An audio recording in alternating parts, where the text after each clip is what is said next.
45, huh? Incredible. The feeding ramp is polished to a mirror sheen.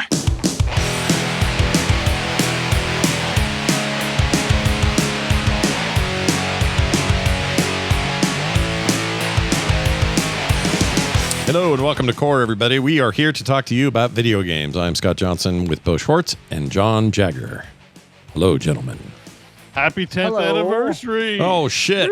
Can you believe it? 10 years. Look at this thing that our pal Taz made. It's this big collage poster thing with every possible reference that we've pretty close to anything we've ever said or done here. All the longest standing running inside jokes is on. This needs to be on a t-shirt. It's so good. I want this in a t-shirt. That'd be amazing. We should get him, get him a little bit of change, put it on a shirt and sell it. Man. Look, we even got a Robert reference. Shirt. We got we got this up here, this RE2 remake, only 50% completed. Yep. Yeah. The John show made it. Yeah, and that's recent. That's a recent addition. That's a recent thing. The meme that will never die, to my great shame, the Vampire Survivors made in a weekend. Yep. It was like right emblazoned on there. Yeah, but you also got your top 1,000 Diablo 4 hardcore. Pretty great. That's a good thing. Yeah, you in a lake. Look, you get to hold Cloud's Buster Sword. That's pretty good. Yeah, with the toilet paper. That is pretty on top. good. It was pretty flattering. Yeah, I think that was great. He's always good at this stuff. He's often been the provider of rad imagery for us. We've got Shockwave in there next to Shockwave saying Barry. Yeah, I like this three hosts thing. I like that Tsushima it still burns and there's like a little house on fire. now that like the harassment is like intensifying because now there's a whole piece of art. Totally. Look, it's bugging you to Frog Wrestling got a nice little nod right here. Look at that. Yeah, that's the title that I was given. Yeah, I have that belt. I like this. Too many tangents. He did the math on how many hours of audio we've created. Good Lord, 1,127 hours. Look, it's got Beau's empty chair for when he streams, and the cat's in there, so that's good. Yeah, he's got that. That's cute, and it's a masterpiece. So I'd really like to get one of these in either poster or shirt form and show it off to all my and shirts. I want a shirt. Yeah. I want a shirt of this. Yeah, it's really, really good. You know what we'll do? People ask like, "Oh, what's that shirt?" And I'm like, "Oh, it's my podcast. Taz, or my own podcast." Merch. Well, Taz will talk because I could make these available in some form at Nerdtacular next year. People would love. I want a poster of it. Yeah. Send you home with one. Where am I gonna put it? Put it somewhere. You got walls. You got stuff, right? You got walls. You got room. Doors. Yeah. You got windows. Yeah, you're living like a modern man. I'm telling you. Yeah. There's a roof over my head. You a have floor window? under me. Yeah. Yeah. Incredible. Now the only thing that would make it better is if you could pay for that poster with a credit card with Hideo Kojima's face on it.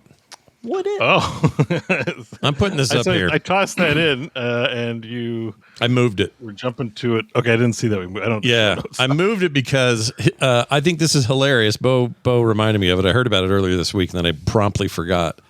But people are calling it Debt Stranding, which I think is really funny. That's good. That's right. Yeah. Yeah. In fact, there's the reference on PC Gamer. But anyway, yeah, you too can get a Kojima Productions credit card. And this marks a milestone in Hideo Kojima commentary. Yeah. I feel like when you're an artist, maybe of any kind, and you have your own line of credit card, you are fair game for whatever shitty comments anybody has for you. You think so? You've crossed the threshold where it's like, because you're just like, oh, he's an artist. You don't understand. He makes games. And it's like the dude's into banking. Like, I do not care now. Like, if I just don't like his shit, I'm just going to say it. And people can cry all they want about it. Yeah. Yeah. He's obviously, I mean, I don't know what this takes. You can kind of get your own card made, I think, no matter who you are. So this is kind of not that big a deal. Like, it seems like a bigger deal than it is, because I'm pretty sure we could make a core Visa card if we wanted, and it would cost something. It's not very punk rock. I don't know. You know what I mean? Yeah, it's like, I agree. You've got a banking instrument. I don't know. It's not very punk to be like go to your favorite financial institution and just get your favorite video game developer's credit card. That is just It's a little. I will say there is a point if you get a new credit card, which I had to do, a debit card, not too long ago, and they're like, "We've got lots of different styles for you." I was like, "Oh, okay. What do we got?" And they're like, "You can have a blue one, you can have a red one, you can have a black one. Yeah. You can have Grogu on it. Yeah. You can have Mickey Mouse. Yeah. These are all true. You can have like Wreck-It Ralph." And I'm like, "That's it? That's it's a weird selection of things." I agree to pick from, and like, but are you I just don't talking know, about like, a picture? Because I think you get like in-game items with the Hideo Kojima card. Oh, is that their points, their reward system is in-game stuff? Yeah, that they base it on get points. I think for... so. I mean, look at the article. I remember reading that. That's insane. I mean, it's fine. Yeah, users will collect points that can be redeemed for Kojima production items, which will presumably include in-game items and merchandise. That's stupid. Yeah. No, this isn't like get a picture of your favorite thing to customize your card with. It's literally like, you can pick your credit card. Like, do you want air miles? Do you want this club? Like, this is just a fast track. You're going to give Kojima your money. This is like the opposite of Johnny Silverhand completely. Like, it's just like, I love Arasaka. This is so great, man. Like, yeah. Just miss me with that shit, please. Oh my god. Well, so I wouldn't you can mind. tell what my interest level was because I knew about this and I didn't read anything about it because I went, okay, zero interest. I found out what you have to do. Let me tell you what you have to do. Anybody can do this. So basically, you can co-brand a credit card. You partner with a banker or an issuer. So, like, let's say Visa. I think there's even sites that'll do this for you. But anyway, you go in there and you go, "Hey, we want to do a core one." They say, "Okay, cool." You can put your little album art up here. It'll say core Visa something. Play games, don't always win. Whatever our slogan is, and then it'll just be me shitting in a lake. I mean, it could be. It's just you. Yeah, you doing the lake run. Games always win. The core motto. The core motto, Jesus. right? I like that you don't know what it is. We've only been doing it 10 years. I hate the core gamer. Core games for core gamers sucks. I hate it. It's not good. No. You know what? Play games always win is better than that for sure. All right, we're gonna have to think about this. But anyway, then you put it on like a Visa or any of those, like American Express, whatever. They all do it, and then all it is just a skin. Now, in his case, he's gone farther to say instead of these points being cash-inable at like Costco or for flight miles or whatever, he's like, no, you're gonna want to buy this Solid Snake, Liquid Snake lever poster or whatever I made. And you can go on his website and buy that, I guess. That if you're a hardcore like that, like Jeff Keighley should have this card, right? No, the problem, Scott, is this is the horse armor of credit card and video game instruments. Because MiHoYo is watching going like, oh shit, we can give gacha pulls for credit card points. Oh. Like this is the floodgate opening, dude. This is Hideo being at the forefront of a very stupid, dumb idea. I swear to God. If people are in our Discord going like, guys, you should really get gacha credit cards in like 2-3 years, I'm blaming Hideo. I'm blaming him fully. You're gonna say it was he started this snowball. Yeah, because he's like an innovator, right? So he's innovating credit card financial instruments integrated with video games. Yeah, guarantee. Like, just think about it. Like, people love their gacha games. They love how much free pulls you can get. Imagine if you just pay your bills. Yeah. You buy your Disney Plus subscription, and then you get 10 free pulls and Genshin Impact. Yeah. Like, that is real value to people. That's saving a whole bunch of money. Yeah, no. For those gacha players. And then they're going to have even more arguments where you're like, man, I hate gacha. And they're like, you don't understand. You get so much for free. It's always what you hear. Yeah. And I'm like, yes, until you hit the ding desert. But it's like, no, I got the credit card, so I've never hit the ding desert. I get 20 free pulls. Yeah, because you're out buying. You got to go buy a sandwich. You got to go, I don't know, pay for your hotel room, and you'd use the Hideo card. I mean, just back in the day, like, I don't know, you guys have CVS, right? Yeah. But I know, like, here in Canada, we have Shoppers Drug Mart, and you get your Optimum card, and if you spend, like, $1 billion, you get $10 every now and then. I don't know if CVS has that. You have these little cards, and you're just like, oh, I got, And, like, this is also just a personality thing. Like, I get annoyed with having the card. I just rifle it in the garbage. I get sick of even taking it out of my wallet or even having it on my person. Are you a cash guy? Is that your deal? You want to just pay? No, so that I'm a cash guy is I hate reward stuff. Like, oh, I see. You know, when they're like, punch your card. Like, I get my card punched for the free coffee 3 times, and I lose it. Yeah. Or I just have all this paper in my wallet. Yeah. So, like, I've had a policy for decades where I'm like, fire it all in the garbage. I don't want to waste brain space trying to remember how many points I have on a thing. At least in a video game, they kind of track it for you, so it's just there. But Kanye Acadian in the chat is right. It's discount pay for your marketing data. You're giving them your personal info for very small rewards. Sure. Someone's talking about RBC. Yes, I know about Avion rewards too. It's what's RBC? They all do it. It's RBC. Royal Bank of Canada. Oh. Which is just another bank. We have tons of banks. TD Bank, Scotiabank, CIBC, whatever. There you go. There's all your Canadian banks. Royal Bank of Canada sounds fancy, though.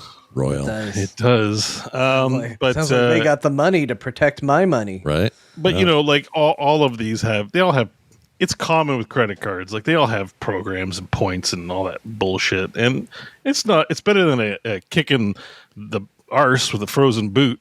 Mm-hmm. But, you know, you get like some free stuff. But I don't know, man. This just ain't cool. Hideo's like got this cachet as a cool person. And then he's got like a credit card, you know, and I'm like, this doesn't add up, guys. Like, it's a shame that he poisoned his relationship with David Hayter, because I really feel like they would have sold more credit cards if, like, when you're considering it, it went, and you're like, hello, and he's like, listen, you sign up for this, you're gonna get 0% APR. Oh shit! 3 months. And if you if you overdraft on your card, you hear this. And it's like, oh shit! I spent 5 over. Damn it! I gotta go work this out. They're overdrafted. So I think, man, like this disruptive punk rock artists, they're so cool. You should buy their album. Also, they have a credit card. Yeah. Like, what? Like, come on. Oh, I also have another rule. If you have the Hideo Kojima card and you overspend, you become saddled with debt because of that card. When the banks come after you and you are made homeless, you have to live in a cardboard box. Yeah. But nobody can find you. No, but nobody knows where you are. Maybe Kojima will send you a cardboard box, so at least it says like Kojima Productions on the box. Or yeah. T Money in the chat says overdraft man comes for you. That's a good one. Holy shit. Yeah. Well, we've taken that as far as it'll let us, but good luck everyone. You know, if somebody ends up getting one of these, I'd love to talk to him. Like, just, you know, what'd you do with it? Are you happy with the points? Like, I don't want to do this myself. I don't want it. But I want someone else to want it and get it and then call us. I guess it's just a credit card, right? It was like I bought it's just a skinned card. Yeah. I knew I shouldn't spend the money, so I put it on my credit card. It's a skinned credit card. That's all it is. But I for whatever reason, I want to see what I'm curious. We'll probably talk about this again when we find out what ridiculous items are on the points program for this thing. Oh yeah, we don't know that yet, do we? Yeah. But I'm telling you, I just want any item I buy to be repeated as a question by Solid Snake. Yeah. So it's like, soda. Maybe gacha. You think gacha credit cards already exist in like probably China? Probably in Asia, yeah. Or some kind of phone. Are they allowed to have credit cards in China? I don't even know. I don't. Well, I know they'd pay a lot with phones and stuff in Japan too, so maybe it's like that. But wow. Forbes best credit cards for gamers of 2025. Here's an article. Oh my gosh, they made a whole article about it. Yeah. Okay, what are they? I mean, give us a top 4 or 5 of who should we be getting our cards from as gamers. Right? You are going to get so much junk mail now, Beau. Maybe not. Maybe they don't do that. Okay, so you look up an article about credit cards, though, you're getting some mail here in the U.S. There's a Prime Visa, annual fee $0, welcome bonus to $150 Amazon gift card upon approval with an eligible Prime membership. Rewards. That's true. Earn 5% back on purchases at Amazon Fresh, Whole Foods Market. Yeah. And on Chase Travel purchase. They own Whole Foods, so that's why they're doing that. But they... how is this a gamer card? They're probably because you buy your codes or your cartridges or your game products. It includes access to Amazon games and Twitch channel membership. Well, what a stretch, guys. That's a little bit of a stretch, sure. We have that card, and it was great because we got $150 free, and we never have carry over a balance, and... They give you all kinds of shit for it, so it's pretty good. The Costco one's also good. Here's ones that are more relevant. There is a PlayStation Visa credit card, apparently. Yeah. And welcome bonus, earn $100 statement credit after spending $500 within 60 days of account opening. Yeah. Jesus Christ. Yeah. Earn 5 You points get per it, dollar. then you buy your PlayStation, and you're like, I did it. Yeah. I did it. Earn 5 Mom. points per dollar spent on qualifying PlayStation and Sony products when you shop directly. So pay, full price at their store. Mm-hmm. Earn 3 points spent on cable, internet, and streaming subscriptions. So there's an Xbox one too. Xbox. Yeah, I'm not right going to here. go through all the details. Here's but the there's an Xbox one right MasterCard. here. MasterCard. They got all these colors and styles, and you can earn points. Look at that. You can get 5X digital Microsoft Store stuff. Look at this gamer girl here that they've got. You seen that video? Yeah. Look at her. She's a gamer girl. Doing 3X streaming services, dining delivery services, and everyday purchases. Yeah, apparently this is normal and everyone does it. So it's just Kojima. Well, those are the only two that are on the list. The other two look like, regular Wells Fargo Target cards that are just good value, I guess, for gamers somehow. Sure. But none of these are on the level of Hideo Kojima. The exclusive rewards, going to the Hideo credit card store to get a pair of underwear for sangrias. It's. I'm telling you right now, if the bonus was I get a copy of what is it? What's the Death Stranding 2 when it comes to PC? If I get a free copy of that just to sign up for the card, I'd do it and then cancel the card. I just get a free game out of it. That's what I'd do. You can do that. Be too valuable. You think? Everyone would just get the card and not spend. Well, yeah, but there's stuff like that out there. Like you can get cards just for the bonus and then never use it or chuck it. I guess so, because they'll think they can't force you to use it. Yeah, they can't force you to spend anything on it. So really, you don't even have to cancel it. You just stick it in a drawer and hope nobody steals it. I guess. Anyway. Well, yeah. I mean, I don't know. It's a weird one. I went, holy shit! Like when I saw that made me feel something and not good things. Well, wait for the 10-year anniversary core MasterCard coming soon. Everybody watch for it. I mean, otherwise it's fine. It's just a credit card, whatever. I just think, imagine a Janis Joplin credit card, right? Or just, you know what I mean? Like, it's like this guy's like an artist, It's like they're usually iconoclastic. They don't want to be compromised. This guy's like, hey, corporate world, can we do some bullshit? I don't know. Yeah. It's just feels like a shitty integrity thing. It's also just weird enough that it's because it's him. I'm not that surprised. Do you know what I mean? Like, yeah. If this was Randy Pitchford pitchfording me a Randy Pitchford card, I'd be going, what? What are you doing, dude? It's all for all your adult purchases. Yeah. It only works at OnlyFans. Yeah, but you get a 20% discount on all memory sticks for the rest of your life. So it's a pretty good deal. That's great. And medieval times. Yeah, there you go. Well, anyway, thanks everybody for joining us here at Core : Play games and always this win. is a video game show, not a financial show. What was our slogan, John? I'm banking for 1 year. Core always play games and always win. Always win. There play you go. Games always win. Core gaming for core gamers. Yeah. Play games always win. Sorry. Yeah, games always win. F that other one. I hate it. It's only there because I had to try to separate it when we were trying to get all the stores all set up with the change. I had to have something that differentiated it from the Heroes of the Storm stuff. And I meant it to be temporary, and I keep forgetting it's there. And this is how I always get reminded. Someone will send me some junk mail and go, hey, would you like to have a phone call sometime about how I can help you, Core games for core gamers? Reach as if it's our full name that we say all the time. It's so annoying. I hate it. Anyway. Because if we had if it was just Core, you could potentially be fooled. But in a way, this is I've done ourselves a favor. Exactly. The Fishers, we know the Fishers are just sending spam when they're like, "Hey, core gamers for core gaming." I can filter it out by that phrase. That's a great idea. I might do that. They've never been anything I want to pursue. I go after things I want. No soliciting sign on my digital door. Okay, that's how I look at it. Yeah. We don't need any SEO. Thanks. Yeah, but we got big news today, guys, and it's right here. The Tokyo Game Show happened.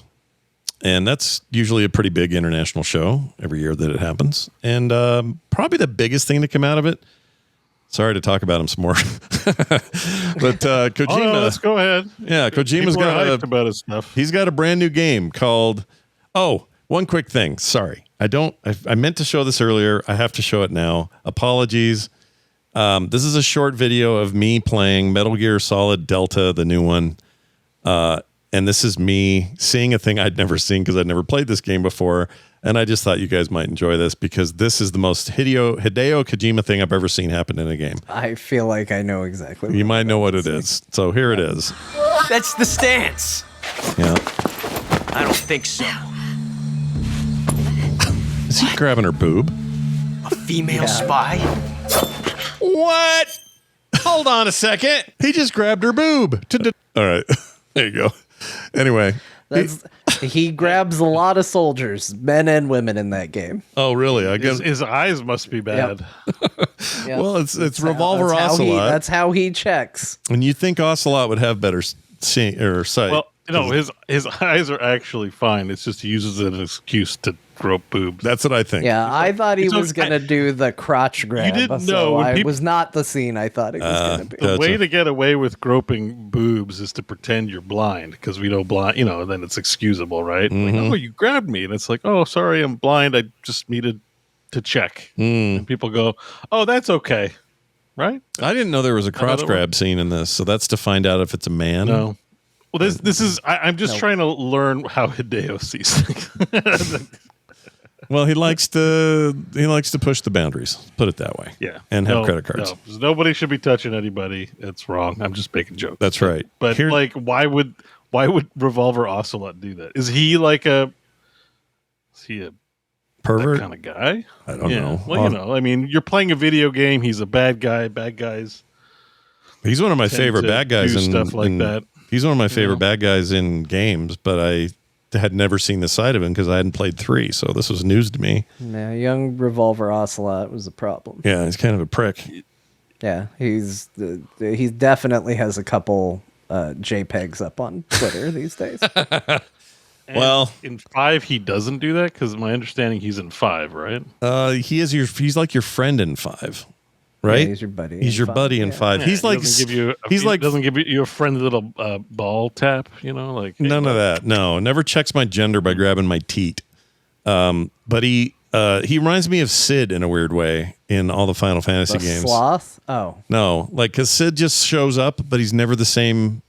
It's never the same treatment or whatever. It's always like a different era and a different guy altogether. But there's always a Revolver Ocelot, and it just sort of depends on which game you're playing, where he's going to be. I do feel like there's a level of, and I'm sure people that are way into Metal Gear Solid are going to be like, actually, it makes perfect sense. Shut up. Oh my gosh, dude. it feels a little inconsistent. It feels like you get a couple different types of Revolver Ocelot, and then eventually he gets somebody else's arm attached to him, and then he starts getting his brain controlled by the arm. Yeah. So it's a journey with him. It really is. Wears spurs in this game. Wears little spurs on his stupid German shoes or Russian I think feet. That's consistent. Is it? He's always got the spurs? Yeah. All right. Yeah, he's like a cowboy. He's a bit of a cowboy type. Absolutely. Anyway, neither here nor there because Kojima showed off this brand new game we didn't know he was working on called OD. We kind of knew. We knew he was working on something with Jordan Peele, yeah. Oh, this is that project. I get it mixed up with the Xbox one he's doing that's got the redhead girl in it. Forgot the name of the game. But so this is the other one because there's like 2 big projects going. Which redhead girl are you talking about? Not OD, but is she in this too?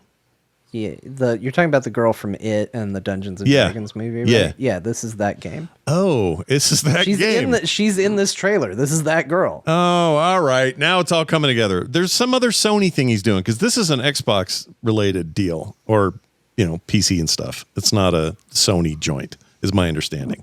The OD, I mean. And the other one, whatever Sony thing they're doing, which is not another Death Stranding. Yeah, I have a little. There is another one. All right. Chad is saying it's Fizzant or whatever it is. Fizzant. I don't know how you say it. They tell if you sounds have like an NVIDIA thing, NVIDIA Fizzant or something. Right? Yeah, it does. Fizzant system. Look, they'll give it to you for free if you get his credit card. But anyway, this game looks creepy.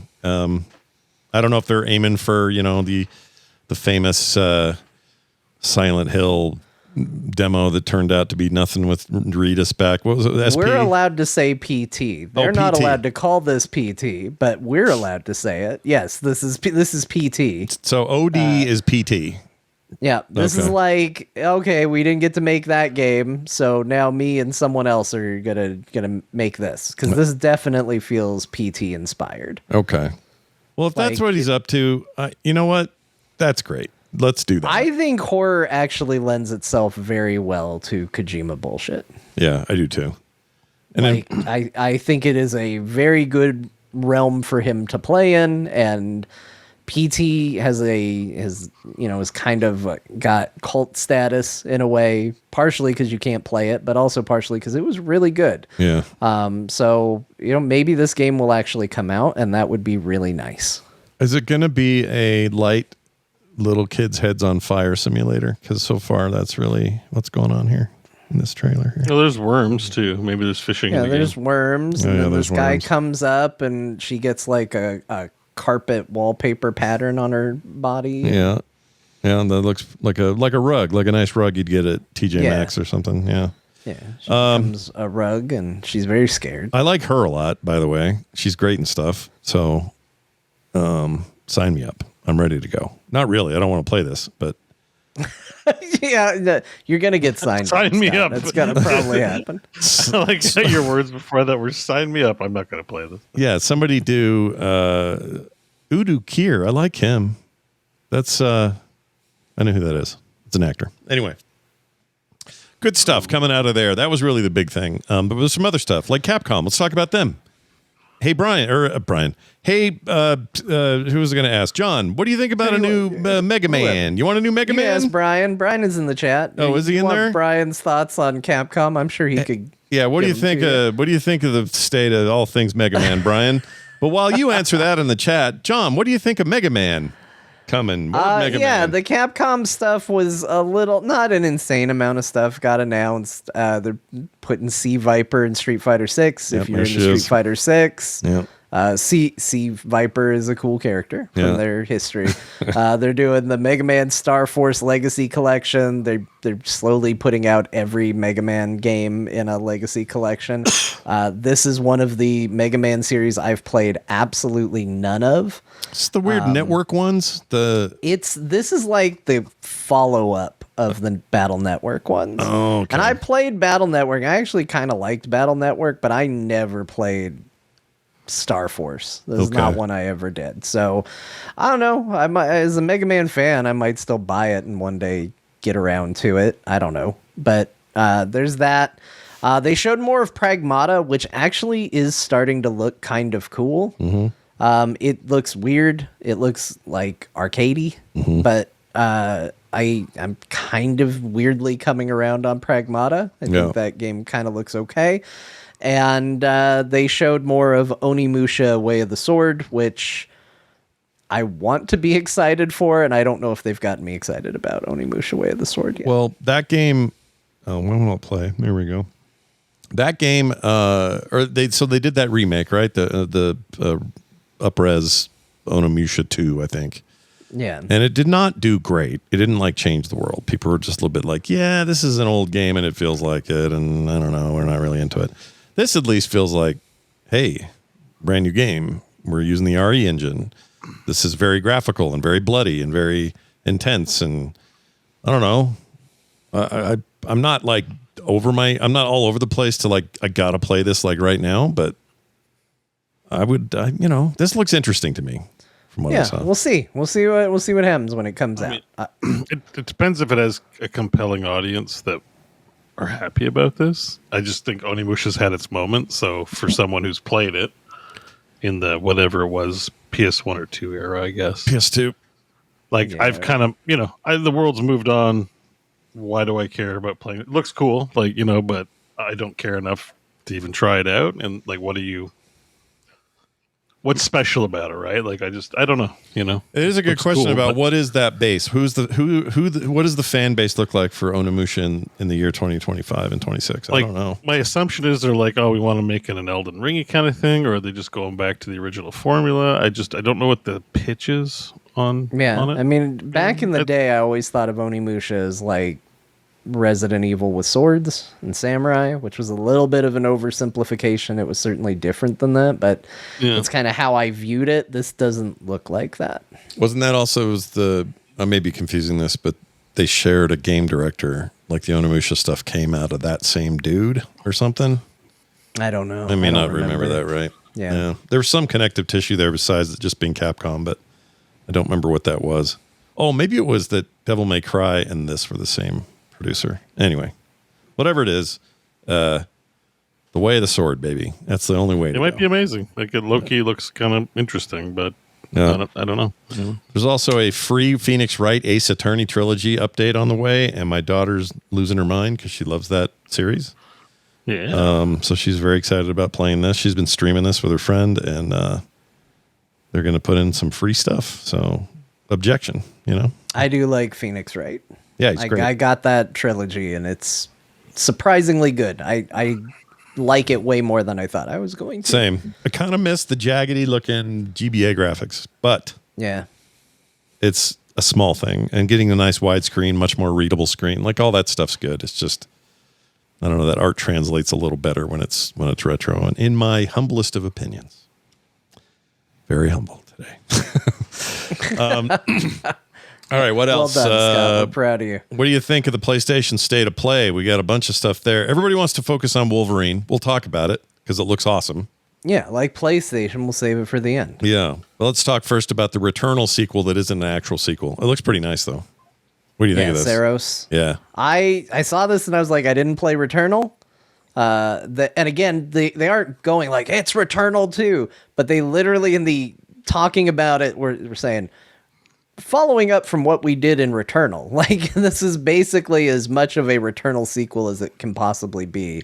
The more I watched of it, the more I was like, this game looks pretty cool. It's almost like they took a arcade shooter and made an actual, like, put it over the top of a third-person action game. Yeah. And it somehow works. Basically like, Returnal. at times it looks bullet hell and, like... Yeah, I mean, I never played Returnal. Right. To me, it's mind-blowing. I'm like, I've never seen this before. Yeah, my time in Returnal was short and brief because it was a PlayStation Plus thing for me, and then I canceled it. But the vibe I get from this is that it's... In fact, until we were just talking about it now, I felt like this is in the same universe at least, right? It may not be a sequel, but this plays like the same game. Let me find the part where, like, this bit, the bullet hell bits... Yeah, that's very that. I mean, that's a Returnal as hell. What we're looking at there. So I don't know if I wouldn't. It's fair that people are saying this. Housemarque makes amazing games. Probably a game I would play. Did Returnal ever get to PC? Because I was going to kind of do that. I don't know if I. It did, but Did it's it? like it's always been full price, and I've just never $80, and I'm like, meh. Oh, yeah. I thought it was on Game Pass for a while. Maybe it wasn't. It'd be weird if a PlayStation game was on Game Pass. Yeah, they did that with their baseball game, but I don't see them doing it with that. There it is, $60 here. Yeah, you're right. There's no sale history.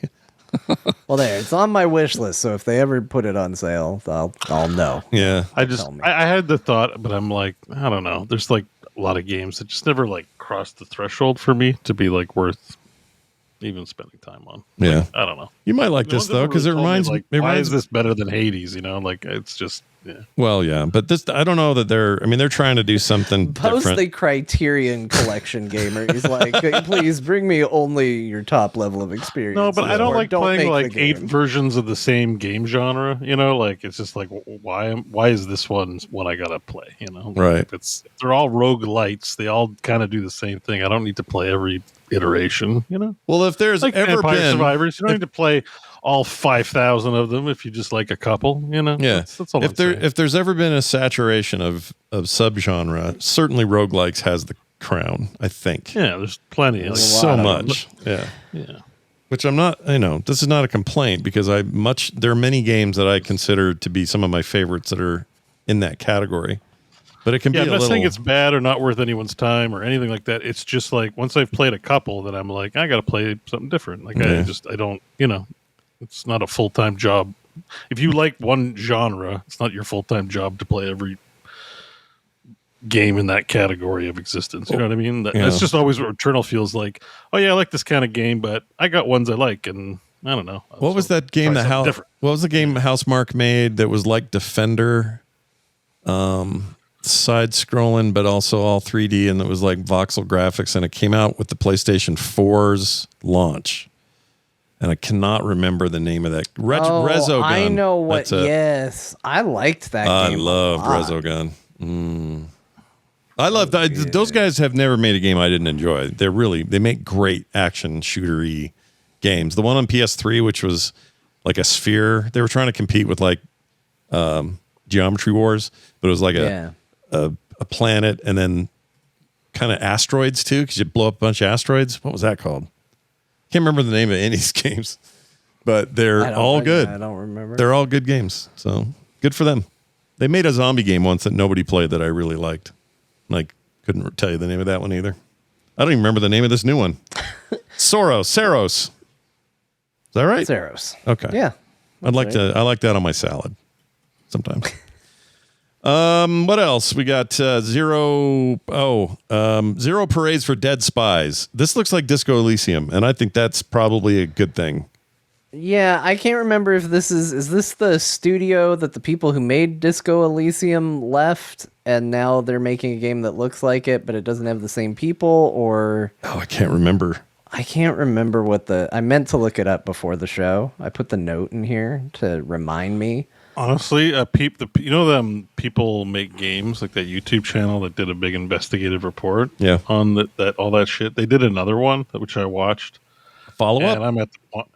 Yeah, like a follow-up to stuff that's happened. I watched it, and I just do not give a shit about these people anymore. Like, whatever. It doesn't matter whether it's from Zom or not Zom or whatever. Just like, if it interests you, play it. Like, I can't. Everyone's just blaming everyone else constantly for being shitty. So the first documentary went into just like the fallout of the initial break, and then this. What is this? Just like hey, here's where they are now. There was many break points. The big thing is this: there's this guy who ran a D&D, a TTRPG game, and made this game world. They wanted to write novels based on it, but it always fell through because of too much drinking and shit. But then they decided they're going to make a game. Costs money to make a game. They get an investor. They split things, and somehow one of the investors, I think he signed the rights away, but there's an accusation that shady shit happened that was underhanded to take away the game world from him. And then the guy who made the game world was a harasser at work and verbally abusive, and so he got turfed along with another guy. And then some other guy was saying, well, I did most of the work anyways on the video game. And now he's out of the company, and he's starting his own company. They all want to be called Zaum or want claim to whatever was magic about that first game. Like, there's 4 different companies that have spawned out of this, including the original company with the people that... It is such a mess that I've just, lost all... they're all a bunch of idiots. They made a great game, great. I love Disco Elysium, but,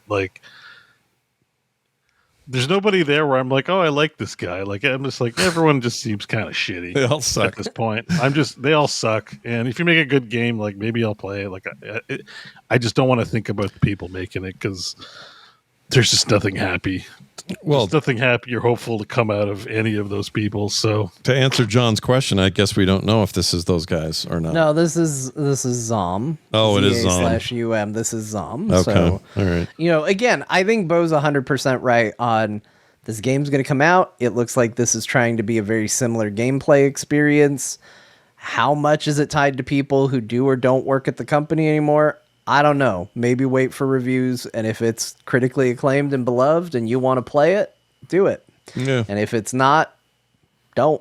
It really is that simple. It doesn't need to be more complicated than that. I get if this stuff matters to you and you're trying to follow the thread about the artists versus the money, this is the money that kicked out all the original talent in a TLDR kind of way. Yeah. But there are claims that the original talent were a bunch of assholes and the people on staff did all the work. Yeah. So we'll see if this game is incredible and fun. That it's almost like there'll be a verdict based on the output of the products these people are doing. Yeah, that's kind of true. So there's a lot of accusation that this product here is just the money people trying to cash in off Disco Elysium, and it's going to be shit. But maybe not, because everyone's saying everyone else is the asshole. So, I don't know. Seems like a room full of assholes made one of the greatest CCRPGs, or however they put it, in the history of the world. To be fair, it's like reflective of the subject matter. Disco Elysium's a very depressing game. There's a lot of depression simulator, Beau would call it. I've heard you say that just before. Like you play a drunk that has a ruined life that's contemplating suicide, and it doesn't really get better for you. You have like a moment of hope somewhere, but mostly the way the game sort of works, without spoiling it. It's game's a few years old if you haven't played it yet. The ending wraps up in such a way that you're evaluated on the decisions you make. And it's not just like, did you side with Rex or did you side with the racist? Ashley. Or not Kate, did you side with Caden or did you side with Ashley? Did you kill Rex? You can side with Rex too, yeah. That's true. It's more like, when the ultra capitalists came to recruit you, what did you do? When the guy when the two punks came to like beat you up and pick on your partner, and one of them had a jacket that had piss F word on the back, the bad slant slur, the F slur, not F-U-C-K, but Oh, the other one. Did you loot the jacket and wear it? Because you can. And did you call your Asian buddy racial slurs when you were on a drug-fueled high at a rave dancing around? Yeah. And when you did you go to apologize to him? Or did you just tell him he's just a, pussy? And like, there's all these kinds of like really just intense, like racialized, political, like just arguments and bullshit. And at the end of the day, you're just a big loser of a detective. Yeah. And maybe there's a shred of hope based on the fact that you made some decent decisions and earned a friend. Or you could really just, I think part of the joy is you fail at a lot of this stuff and you're supposed to be told you're a big loser at the end. So, or you died because you sat in a chair too long. Yeah. It's thematically very strong. Oh yeah, and you can do speed and coke and like, drugs are everywhere in that game. Like the subject matter, it's like so aesthetically coherent, connected. They made a great game. But if it also can be taken as kind of reflective of the minds that made it, that these people are not in the happiest place, Yeah. So it's those great artist things where you picture like writers and painters, doing opiate all day and having no money and arguing about the meaning of art kind of deal. Is that maybe like, sure. It's like thing. So it's like shocking that when you read about the stories about these people, that it is the way it is. Yeah. And that's what makes that thing exist, but also it's not surprising that they have like sad and dysfunctional lives. Yeah, they're a mess over there. Yeah. What are you going to do? We love William S. Burroughs. The guy was a drug addict his whole life, or people often rave about Hunter S. Thompson. But like, if you were to probably be with them in their life, you're just like, most people would probably not want to be around drug-addled crazies all day. You know what I mean? Mm-hmm. Like, and that's the kind of vibe that Disco Elysium sort of elicits, both from the artistic work, but also in talking to the people about what happened there. You're just like, okay. Yeah. Well, good luck to him. Good luck to him. I don't know who's going to make the good game out of that mess, but just make a good game, and maybe I'm we'll play it. guessing none on it. My money's on everything's going to be a little mid. Okay, but I'm happy to be wrong. We'll come back around. Enjoy a game. Yeah, we'll come back around on it. Here's an interesting one. This is so crazy because I was just talking about this with Brian Dunaway on an episode of Play Retro. We were talking about how cool it would be if they could take the old Deus Ex game and modernize it. And we didn't know they were doing this. So that is what they're doing. They're making a modern Deus Ex, the original game, and the original Unreal 1 engine from way back in the day. And they're up-resing graphics. They're changing some mechanics. They're improving sort of the overall look of things.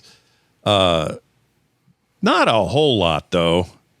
No, it's getting the System Shock 2 treatment, where it's like there's levels of modernization, but in general were just trying to give you the game that you had in a playable state, on modern hardware, which is kind of what they did with Dark Forces. It's kind of what they did with System Shock 2. Looks like what they're doing guys here. did Soul Reaver. You guys like the Legacy of Kain. Yeah, I love Actually, those. yeah, it was Night Dive that did Dark Forces. This is somebody different, right? This is Asper. Well, originally Asper. this was what's his name at the studio that John Romero started in Texas. It only lasted like 3 games. They made Daikatana under the name Romero Games. No, that's what that's what they call it now. My brain just went blank. Night Dive Studios actually did the System Shock stuff. So they're doing. I'm wrong. Oh, is it Asper? It's probably Asper. It's Asper. Yeah, as I Yeah. was saying, it's Asper. They do You a can lot. see Ion Storm. did- Jeez, that's who did the original. Sorry, my brain I was farting out there. Yeah. Yeah. So if Asper's doing it, they have a hit and miss record a little bit. They did an awesome job with the Soul Reaver agreed. collection. They're the ones who did the Tomb Raider. Soul Reaver was awesome. Yeah, very good. Tomb Raider, I heard good things about, but I didn't put a ton of time into it. So I don't know, maybe. I mean, like, they definitely still kind of fall into that category of they try to stay fairly authentic to what it originally was. You're not going to see, speaking of Night Dive, who I thought was doing it, this isn't the System Shock 1 treatment where it's like, this is going to be a very different game. This is going to be kind of the same game playable. Like, without jumping through a bunch of hoops. Yeah. Yeah, this is like in a world where we're spoiled with like big time remakes like Dead Space and Final Fantasy.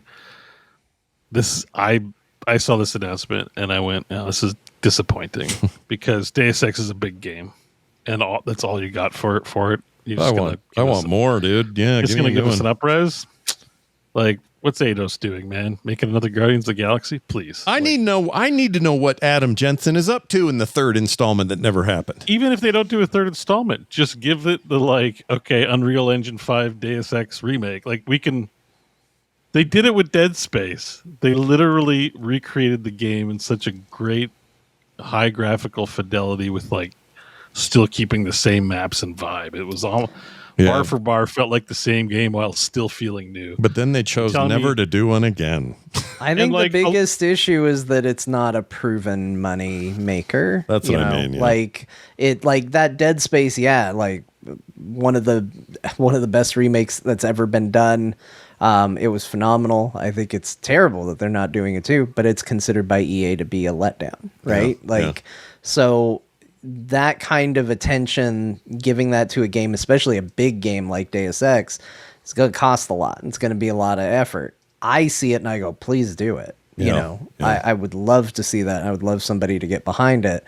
But the biggest thing is like the money people aren't on board because, for every Resident Evil 2 remake that launches kind of a new brand of games that they can make, you got Resident Evil 3 remake, which didn't do as well, so it's not a proven money maker, and I have a feeling that throwing some cleaner textures and putting in widescreen support and maybe making a couple tweaks here and there is probably far more cost effective, to where it's like, even if it doesn't sell well, we'll turn a profit on it. Right. And I think that's why you see so many of these. I don't want to say low effort, because I do believe attention and time and effort goes into these things. People work hard on them, but it's not what Beau's describing, which is a completely different engine starting from the ground up. Yeah. It's just suck ass tier, not god tier. You know what I mean? Like, I looked at this and went, "Oh, that's too bad. That's too bad." I want because more. there's already you can already get mods for this. I looked into replaying Deus Ex. This actually doesn't add anything new that the community hasn't put into it. It's modded up to hell and back. Especially if it depends on the price. If they're like, it's a free update to your Deus Ex purchase, great. If it's going to be a $60 deal, like, good gravy. You know? So I don't know. Yeah. Also, a lot of times Aspire will hire the modders to work on the official one too. Is it Aspire? Is that how you're supposed to say it? Aspire? I always say Aspie. Aspire. What? Why do I Aspire? do that? I say Aspie or Espie or something. Aspie? Yeah. You missed the R on the end. Did they want to call their company Aspire, or did they want to call it Aspie. I think you're obviously you're correct. But all these years, maybe it's because they were making kind of shitty stuff and I just put ass in there. I don't know. I don't know what happened. I feel bad a little bit. Did you know? I got trivia for you. What is the one game that they made that was wholly theirs, that was entirely an original title? It's considered a cult classic. I'll give you an era, 2005, PlayStation 1. What do you think that game was? Man, I'm so sad. I was going to cheat and see if I still had the tab up, but I don't. I don't know. Stubbs the Zombie in Rebel Without a Pulse. Stubbs the Zombie. Yeah, pretty good, right? That game was all right. People like Stubbs the Zombie. I mean, I didn't love it. It wasn't my thing. It wasn't my favorite game, but it had its fans. You know, to this day, some people think it was amazing and they should make more of those, but I don't know about that. So are they remaking KOTOR? I remember they announced they were remaking KOTOR, but I thought they got shit canned off the project. My understanding is that they still say it's alive despite all signs being it's dead. So not a remaster, like a remake. That was supposed to be a remake. Yeah. Yes. And then we've heard zip about it, except yes, we're still working on it with no signs that they're working on it. I think. Yeah. It's jacked and up. I just Aspire or Aspire, they don't have a track record of doing like the Dead Space remake or the high AAA quality. Yeah. Here's your beloved game, which I just say that I'm like big games like, Half-Life and Deus Ex, things that are on top games of all times lists like deserve. So if they want to remaster a lot of these lesser titles, and John's probably right, Deus Ex is always a troubled property in terms of moneymaker, but just hear me. I guess if I was in the pitch room, I'd be like, you need to give me $1 billion to do a AAA remake of Deus Ex. Here's why. Cyberpunk 2077 is selling like hotcakes. Yeah. Cyberpunk's hot. Yeah. Because of Cyberpunk, it's hot. And Deus Ex is literally the grandfather, the lineage of the Cyberpunk game. And also, if you go to any top games of all time list, Deus Ex is on there. We don't have to develop anything new. We just got to make it awesome in 2025 level, and let's go. Yeah. So we got to get some mocap and some voice acting and some talent stuff and some, updated recordings to make them, get Trent Reznor to do like the same songs, but in an updated version. Here's the beef though. Here's the problem. You can't remake, you can't completely change what Deus Ex is, or the fans who know what the hell it even is are going to rebel. And the ones who love Cyberpunk, I'm not proposing the Final Fantasy VII version of like it's Deus Ex, but time travel or something, right. He just wants something nice. He wants the Dead Space remake. Dead Space remake to me is the blueprint. Yeah. Like it's fair point. It's baller ass aesthetics and 2025, money and mocap and visual fidelity, and like an updated symphony with a great creator who does good music. Like just push all that to 10s, because the core game, the story, the decision making, the mechanics, we're gonna get that right, but we don't have to sit there and design. No, a lot of that game, there. Like that blueprint is there already. You know what I mean? And that I would just start there, and because it's already one of the greatest games of all time. Why would we mess with that? Yeah, why not? So, Okay, here's the last update on Knights of the Old Republic remake, just to stop any emails that have already been sent. Love it. They were going to do it. They then gave it to Saber Interactive. Okay. So Saber Interactive are now the ones working on it. Bless you. As of 2025, they said we're still working on it. They, as in Saber Interactive. And Saber are those guys that make those games I like, where you drive in, and the mud games, Mud Runners and stuff, Mud Runner and Snow Runner, and there's kind of chore-core truck things. That's a weird company to say, hey, can you guys stop making these games where the mud is in the tires and come over here and make this super spy, complicated RPG remake? Or, you're talking about Star Wars. Sorry. Can you come remake one of the most beloved Star Wars things ever that's nothing like Mud Runners? Can you do that for us? That's weird. Well, the thing that's like really weird about it is they didn't say we're still working on Knights of the Old Republic. Tim Willits on Twitter said, Saber Interactive is one of the largest independent developers in the world. We are working on numerous games across many different genres. Everything that we have talked about is still in development. We will share information on upcoming games when we have something cool to share. So, as somebody who said, yeah, we're working on that, according to that tweet, it's still in development. That said, if you go to their website and you look at their list of games for upcoming and recently released titles, it's not on the list. So I feel like there's a couple different ways you can interpret that, but who knows? I assume you're never going to get it and maybe be surprised. I did not know that Tim Willits, formerly a level designer at id Software for Doom and Doom 2, eventually became a bigger shot there. But anyway, then was a director of 3D Realms. And then Saber Interactive bought 3D Realms, and now he's a CEO of the whole damn thing. He started making making level editors. Beau, just think where Lake Run could take you in this industry if you could just get it spare a weekend. Yeah. It's true. I'll come in. I'll be like, I'll be the CEO. We'll make all of our games in a weekend. They'll be great. It'll go well. Yeah. It's fantastic stuff. All right. Let's move on to, I skipped it, but Microsoft Flight Simulator 2024 is coming to PlayStation. That's only on there because I thought it was funny to see on a PlayStation show like Microsoft Flight Simulator. Yeah, it's a little weird. Hey, maybe we can all share this space. Yeah. Also, I think they made a mistake by putting a year on those. It's just, it makes it seem old. Because my wife came in and was watching it for a moment right when that moment happened. And I said, this is kind of funny. It's Microsoft Flight Simulator. And she goes, oh, that is funny. And she watched it for a minute. She goes, this is pretty. And then they put up the year and she goes, 2020, what? Mm-hmm. She goes, it's 2024, but it's not coming out till 2026? Yeah. What is this? Yeah. I was like, it's why you don't put a year on your game. Yeah. If it's going to be an ongoing game. I don't like years on things. I think it's a mistake almost across the board, but what do I know? Dynasty Warriors, Mega Man coming to Sonic Racing. John and I played Sonic Racing today, so we'll have some other stuff to say about this game.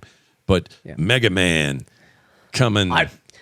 We're going to talk more about Sonic Racing. Yeah. And we're going to say that maybe one of the hurdles I currently have with Sonic Racing is looking at the roster and going, yeah. I don't know if I love many of these characters. I don't know if I have the same fondness as like true Sonic fans. I'm a guest. Yeah. I've been invited over. I'm in somebody else's home. I'm respecting their history. I like Knuckles, but I kind of like Idris Elba Knuckles. His version, yeah. It's hard to hear the new guy. The new guy's like, that's not him. It's weird. And, Metal Sonic is cool because I played Sonic CD, but he just kind of sounds like a robot. Yeah. For a long time, I had it backwards, and apparently the character that I thought was called Rogue is called Rouge. Oh. Less cool now as a result. So I'm like, I don't know how I feel about all these characters. What else you got? That's like Hatsune Miku. Yeah. Okay. Artificial pop star from Japan. They are going to get Ichiban in November, it sounds like. And it's like, okay, phew, all right, we're going to have an in with Ichiban when he gets in there. Ichiban, and there was one other one that was... Oh, they got a bunch of Minecraft shit coming. Minecraft, SpongeBob's in there, right. Patrick. Pac-Man, yeah. But when they put Mega Man in there, oh boy, I don't have to worry about not having a character represented in the game. Yeah, I only like meme characters in the thing. So when the previous racing games had like the guy, I don't remember his name, but he has like the stupid fishing hat and the colorful yellow shirt that drives for Crazy Taxi. I don't remember his name. Oh, yeah. But I love that guy, and I love when they put Shenmue guy in there, and like these ridiculous Sega characters that just don't match the Sonic aesthetic, and I love that. And so I'd always pick those guys, because none of the Sonic lineup, like all the Hedgehog variants, I like Big the Cat, but mostly because he's a big, dumb meme-looking guy, and he looks better in the big cars. Yeah. I guess we're talking about the game now, but Mega Man will bring an interesting... Is that a DLC, like you can unlock it thing, or you're going to have to pay for that? That one might be paid DLC. I don't remember. Might be part of their season pass, but they're going all out. You get Mega Man, Proto Man, stages, carts. Like you're getting You're getting a whole bunch of Mega Man stuff. All right. It's not just like, okay, well, Mega Man is now a character you can pick. So Yeah. that's good. Yeah. Do you think anybody in that, when they start the race, he'll go? That's a good question. You think that'll happen? No? Maybe? I wish we could get PlayStation era Dr. Light. Man, you'd never know when the race was going to start. He'd be like, the race will begin in 3, 2, what? When we find that meteor, we'll find Dr. Wet. Go! Yeah, and you're go. like, oh, okay, geez, we're going to go. All right. I'll bet that guy's dead, if I had to guess. He's not around anymore. I was thinking it, but I didn't say it. And Scott, it's sad. It's sad. It's a little sad. I don't want this, I'm sure his family I misses don't know him. why my assumption was he's somebody's grandpa, but that's what popped into my head. Well, he was, probably. I don't know. Maybe. Who knows? That guy could have been single his whole life, just living large, eating a bag of chips every day with nobody to tell him not to. You don't know. Maybe no family. I don't know. Some people live that way. Anyway, that's not important. What's important is Dynasty Warriors 3, Complete Edition, Remastered. I don't know why you'd want this other than I know 3 is considered the peak. It's supposed to be the peak. The fans always talk about 3 like there's no better game in the world than 3. But I would probably just get that new one you've been playing on Steam. That looks good to me. I think I'd play that. Okay, can I say something about this? Yeah, do it. Again, I say this as somebody who's coming into other people's territory. There's Dynasty Warrior fans out there. They're living their best lives. Yeah. And here comes some tourist into their pool who's going to spout off some stupid facts. Isn't every Dynasty Warriors kind of the exact same game? Isn't the whole reason you get a new one is just so it's prettier? What's the point of remastering an old one? I never really played them, but they all that's the impression I get whenever I see trailers for them. I'm like, oh, this game. Okay. You don't think they're like mechanically up, new stuff to do or anything? Is it always the same? Couldn't tell you. I feel like this is a snake eating its own tail. Like, I feel like the reason you got Dynasty Warriors 4 is because it looks better than Dynasty Warriors 3. The reason you got Dynasty Warriors 5 is because it looks better than Dynasty Warriors 4. I've already lost the number. Yeah, where are we? I don't even? know why we're now going back to 3. Yeah. I don't know. I've heard that, though. I've heard they love They 3. probably have new features and stuff, though. Well, I mean, it's maybe. not like they've done nothing. Like, It's probably graphics. That's what I'm thinking. well, but has like the upgrade most trees, Lubu. summons, Like start like controlling more than one character or something. the Hyrule one, the Zelda one was basically the exact same games, but just painted up Zelda-like, right? So people want that, I guess. These are a weird thing. I feel like I saw 2 very mixed reactions in the chat where Jumps 0049 said sometimes, or no, 004 says sometimes they flub it up like with 9. Roster matters a lot, followed by JD Wilson who said, in the new one, you can romance Lubu. Lubu. Who the hell's that? Lubu. You can romance Lubu. Everybody knows Lubu, Scott. How do you not know Lubu? You haven't played enough. If you don't know who Lubu is, then you have definitely not played enough Dynasty I have Warriors. not. I played very little Dynasty This Warriors. game is for you now. Whatever they had on the, I think it was my GameCube. I think would have been the last time I dipped in at all. I know we have a super fan in the audience goes by the name of the Wood Whisperer, aka Mark Spagnolo, loves those games. Oh yeah. So Mark, if you want to write in or give me your consternation on this or tell us why we're wrong, but they do seem awfully repetitive, and maybe that's the point. I played Dynasty Warriors Origins. I really like that game. I need to get back to it and play more of it. I like Dynasty Warriors. I just feel like every time I've played it, it's kind of the same game. Yeah. And this is the part that we're going to get yelled at about, but yeah, it does seem like this. I'm not. I've never fine. played one, and I'm happy you guys have your game. But Yeah. I don't have anything to say. Yeah, not much else to say there. Enjoy your hate mail, you two. Code Vein 2 coming. I've always been on the fence on whether someone should pick up that Code Vein because I've always said that looks interesting. It looks anime as hell, but it looks like it could be fun. I don't know. Good This RPG. new trailer had the most boob jump scare I've ever seen in a trailer for anything. Oh Like, my that's how the gosh. trailer begins. It's like, Where's the boob? They're God, massive. start the trailer All right, over. the very Beau got first thing you interested get- because we said boobs. Yeah, right. Well, I'm just wondering. Well,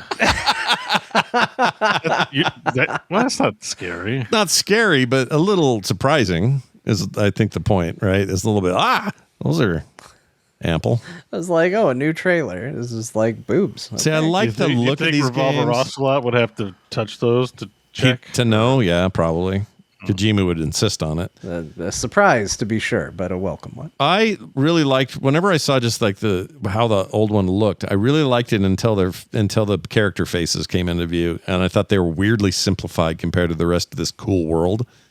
And it just really, I don't know, for whatever reason, it just takes me out of stuff, and I can't put my finger on it. But whatever. I'm interested. This reminds me of what's that one we like with the robot girl and the robot boy doing robot stuff? Square Enix game. What are you talking about? Near Automata. That's it. Oh my gosh. Some of the landscapes and stuff remind me of that, but yeah, I don't know. Boob scare or not, but we'll have to see. Let It Die Inferno. Oh, this is the one I didn't see. Tell me about this, John. Why didn't I see this trailer? Let It Die. Is that a sequel? Like Inferno? Yeah. Okay. That's a sequel to Let It Die. Did you ever play Let It Die? No, that's probably why this is not familiar. With like Uncle Skull Death Man. Let's see here. It's some space platforms. There's an anime lady. Unreal Engine. I feel like you would recognize the Skull guy because he was on everything. Maybe. None of this looks well, it's a new one, but I'm not seeing anything here that just rings any bells. What do you do in this game? Oh, it looks like you fight shit. No, it's kind of a arcadey kind of shooter thing. Okay. It's a roguelike. So you run around and you shoot and hack and slash and like this guy's doing. It has a following. I did not play this game. Okay, I feel like I've never even heard of it. Okay, you know Grasshopper games though, right? Yeah, I know. I've heard the name. Yes, I know that they exist. Well, it's one of their things. All right, you kind of know what you're getting with a Grasshopper game, right? Like they're the ones who did No More Heroes and stuff like that. Oh, it's those guys. Oh, yeah, it's those well, of guys. course this is weird. All right, that's what they do. They make weird games. Good luck to them. It sounds like a lot more fire because it's Inferno. Chronoscript, The Endless End. What do you think of that?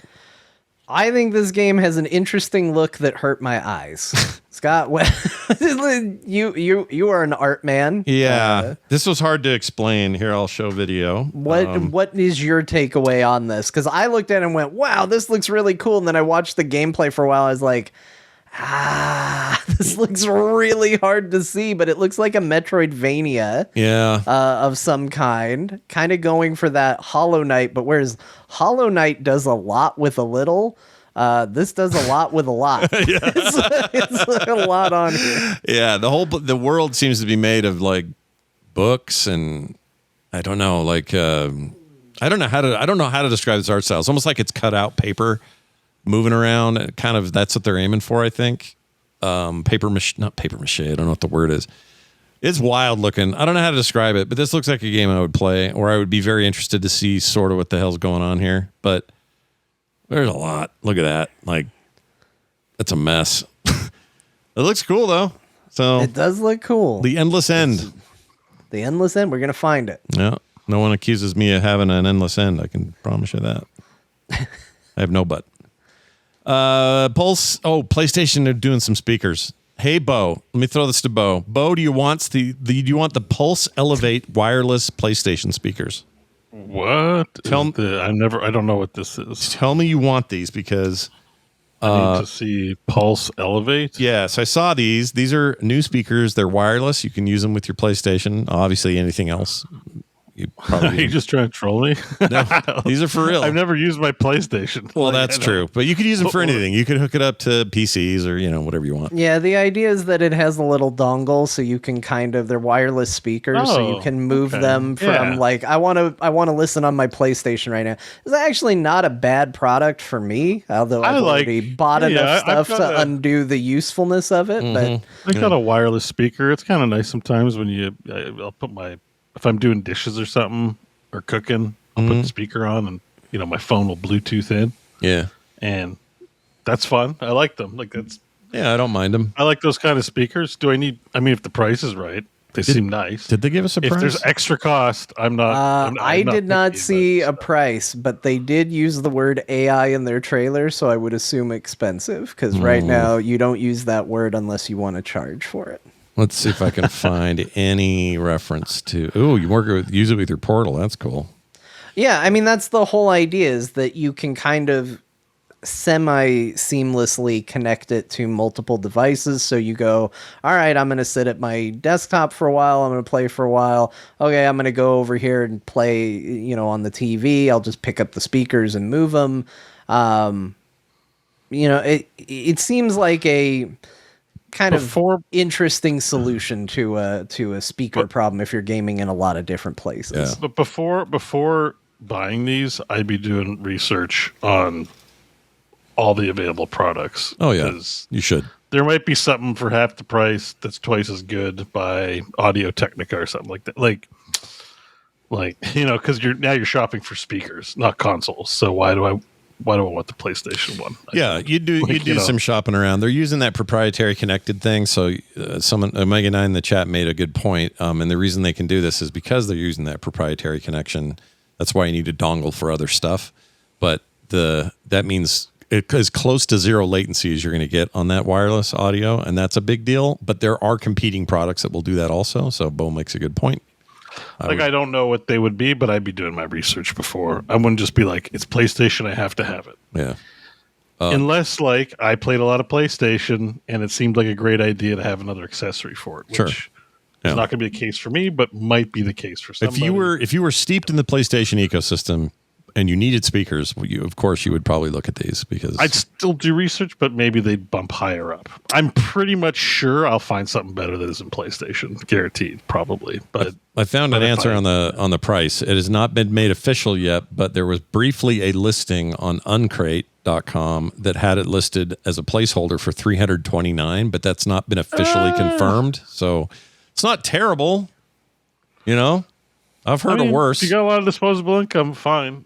It won't be me. I'm thinking a wireless speaker, $40 tops. Oh, geez, yeah, they're never going to do that. Yeah, nope. Yeah, not for anything that says Sony on it. No. Yeah, well, I'm just saying, that's how much you value these things according to your need, right? Yeah. So, I just do it while I do dishes. I don't need crystal clear AI powered Bluetooth business, Yeah, me neither. Now we saved the best for last, or the last for best, or something. Wolverine. Let's get bloody, guys. Turns out that Wolverine game is not holding back. Everybody was worried. If you thought Spider-Man, hey, Spider-Man's a little, a little soft, family friendly Spider-Man. Your friendly neighborhood Spider-Man. Wolverine don't give a shit. No. Wolverine is cutting people up. You've got skin peeling off people's arms. You've got claws going through things. It is a bloody, gory mess. And this, if any game that Sony has shown is getting me close to breaking I'm going to end up buying this stupid thing twice. Yeah. It's this. Yeah. I'm kind of, I don't know where, well, it's Insomniac, so it's going to be good, but I think I'm right where you were, or are. It was just okay, we'll see. We've had 2 screenshots to look at for the last 5 years. One of his hand up close in a bar, and then something behind us. Look at that. Oh my gosh. Anyway, so now we finally know what the hell we're looking at. We got the suit. We got, I'm sure there's a variation of skins. It's an Insomniac game. They're famous for doing that with Spider-Man, but look at that. Look at it. I mean, he's just tearing dudes up, and traversal looks fun. Looks like he's just jumping all over the place. I think that's Sabretooth right there attacking him. No, that was Omega Red. Oh, I don't know. You and Ibbot and your Marvel knowledge. I don't have enough. But it looks great, and the now we know who the actor is. This dude's been talking a little bit, and he seems good. Yeah, I mean, just let's go. Another Australian, the long-standing tradition of only Australians can play a Canadian. That's all we can do. Yeah. Let's get a Canadian to play the Canadian character, maybe sometime. I mean, he could be the Wolverine, eh? I would want to get this on PC day one, but they're not doing that. So, like John, Look at that Sentinel. Oh, is this no PC for you? I mean, Yeah, this is probably going to be a year wait. At least probably. a year, probably a year. So. Yeah, So 2027 for those of us who are going to wait for 60 frames. probably. Okay. Well, PS5 Pro probably gets 60, but I don't know. Maybe you're right. Yeah. I don't think I'd get a Pro for just one game, or would I? This is the problem. No, Scott, it's already going to be bad enough if you No, have to buy the don't. game twice. Don't buy a whole nother console on top of it. Yeah, Because you'll have plenty of games to play. That's the thing is, like, if you were in a lot of games, you'd be like, oh shit, this is the game. Yeah. I need the console. But it's just like, yeah, I can wait a year. There's 50 other things I have to do. It's fine. let me put it this way. If it launches for PS5, the standard PS5, which I have, if they do that at 60 frames, I don't feel like what I saw is going to allow for that. But let's just say they do. Yeah, Then I'd probably get it. I'll probably get it on the PlayStation. But if they say, no, it's locked at 30 on the console unless you get a Pro, or even maybe even the Pro would be 30. But let's just say that's how that goes. I will wait for it. But looks awesome, dude. Freaking It looks cool. tearing dudes to pieces. They make great games. The Spider-Man games are fantastic. You know you're probably going to get a lot of cool costumes, although if they follow the Spider-Man trend, you're not going to get the coolest costumes. They're going to strangely not put it in the game because they lack good taste in terms of costumes. Sorry, what else does Insomniac make? I don't really follow them. Spider-Man games, Ratchet and Clank. Okay, so that What was looks the like that's- superhero game before they were doing licensed superheroes? They did, right? No, you're They weren't thinking the of Batman team, right? No. You're thinking of they did Sunset Overdrive. That's not the game. The superhero. I think you're probably thinking of Tsushima still burns people. Oh, you know what? I am. Yeah, Sucker you're Punch. right. Yeah, they did Infamous. Yeah, Infamous Sucker is the Punch. game. Yeah. Infamous is that's amazing. it. I want Sucker Punch. Look, I'm glad they're doing Yote. That's great. But turn right around after Yote and get your ass on the Infamous sequel because those are good. Well, I don't know. Like, them and Insomniac have always been, like, there's a reason I mix them up, although I'm mixing up a lot of companies today. But they've always kind of gone hand in hand from the Ratchet and Clank, Jack and Daxter days. Like, Sure. They've Sly Fox. always been right there next to each other, so I kind of feel like maybe they just let Insomniac have the superhero crown for a while and they do other stuff. Wasn't it Sly Cooper Fox thing? That was Sucker Punch. I love that game. Yeah. Was it? Yeah.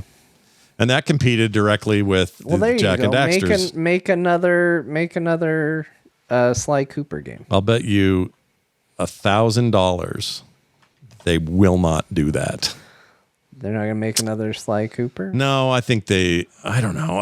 Any more than Insomniac's ready to make another Jack and Daxter. I don't know. It just seems like all those companies. Naughty Dog's not going to turn around and do a Crash Bandicoot sequel. You know what I mean? I feel like they all think they've moved on. They can make real faces now, and they don't want to go back to their cartoon roots. I don't know. I could be wrong, but it doesn't seem like it. I think people really like Sly Cooper. I would love to see what a modern hardware Sly Cooper game would look like. It was fantastic. I mean, you could argue the DNA for what they did with Infamous and its sequels, and even you can see a little bit of it in how they handle open world stuff in Ghost of Tsushima. Sly Cooper was like the testing ground for a bunch of those ideas, and they were awesome, man. They were great. Those games were freaking great. Anyway. So there's that. Beau, you put a note here about TGS, the Tokyo Game Show, basically being Forza Horizon 6 going to Japan. Well, I put that because Oh. it was there originally and someone deleted it. But Microsoft also had a Tokyo Game Show presentation. For the most part, it was a lot of stuff we already knew. Here's some additional details about stuff we already knew. The big thing that came out of it is Forza Horizon 6, and that's going to be set in Japan. Oh, like Ghost of Tsushima. Another one of those. Yeah. Okay. Yeah, Sweet. except if you get it, Scott, you can't go there because it's still on fire and been invaded. Yeah, the tracks are on fire. You can't even race on them. They're too hot. The wheels will melt. It's bad. Look, Horizon. Forza. What's wrong with me? Forza Horizon 6. Forza. I love those games. The Horizon games are amazing. So if that's what they're talking about, we don't even have 6 yet. When's that coming out? That was what this was? Yes. But yes, that's the announcement, Scott. But why isn't they're going to make a Forza Horizon 6. It's going to be set in Japan. Oh, set in Japan. I thought you meant this was exclusive to Japan, to the market in Japan. No. Okay, that would have been really You weird. know how the last one was it was Mexico, right? It was for Mexico, the last one? yeah. Okay, well, the next one's going to be Japan. Okay, it makes sense now. I'm down with It's that. coming out in Drive on the other side of the road? 2026. That'll be Do they drive on the other side of the road? in Japan? No, I think they're like us, I think. And by us, I mean North America. Yeah. And a few European countries. But I'm trying to remember. You know, the weirdest thing I ever experienced was when I was in China. Hong Kong, everyone drove on the British side and had the wheels on the opposite side as we do here. So I just assumed that was all of China. I don't know why I thought that, because it's dumb. Of course, Hong Kong being a British colony, of course they changed and whatever. But I go into actual southern China and all of it flipped.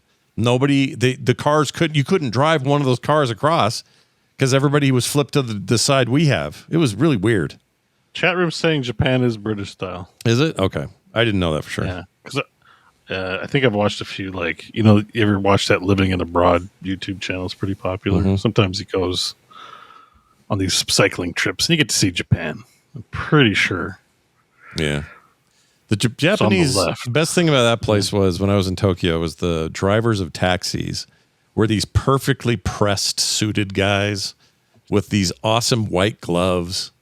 Like, it's such a different experience. I mean, now it's all Ubers and stuff, so it's kind of different. But back then, like, taxi cabs here compared to there was just like almost culture shock. It's like, what are you guys doing? You take this all serious? He had doilies on the seats and then would change them out when people were there. And I don't know. That's not like we do here. Here we just leave the vomit and hope for the best, you know? Here you're just hoping it doesn't smell like vomit when you get in to your cab. Yeah. And you hope the person's normal doesn't talk to you about cannibalism or something, which has happened to me before. What? Whoa.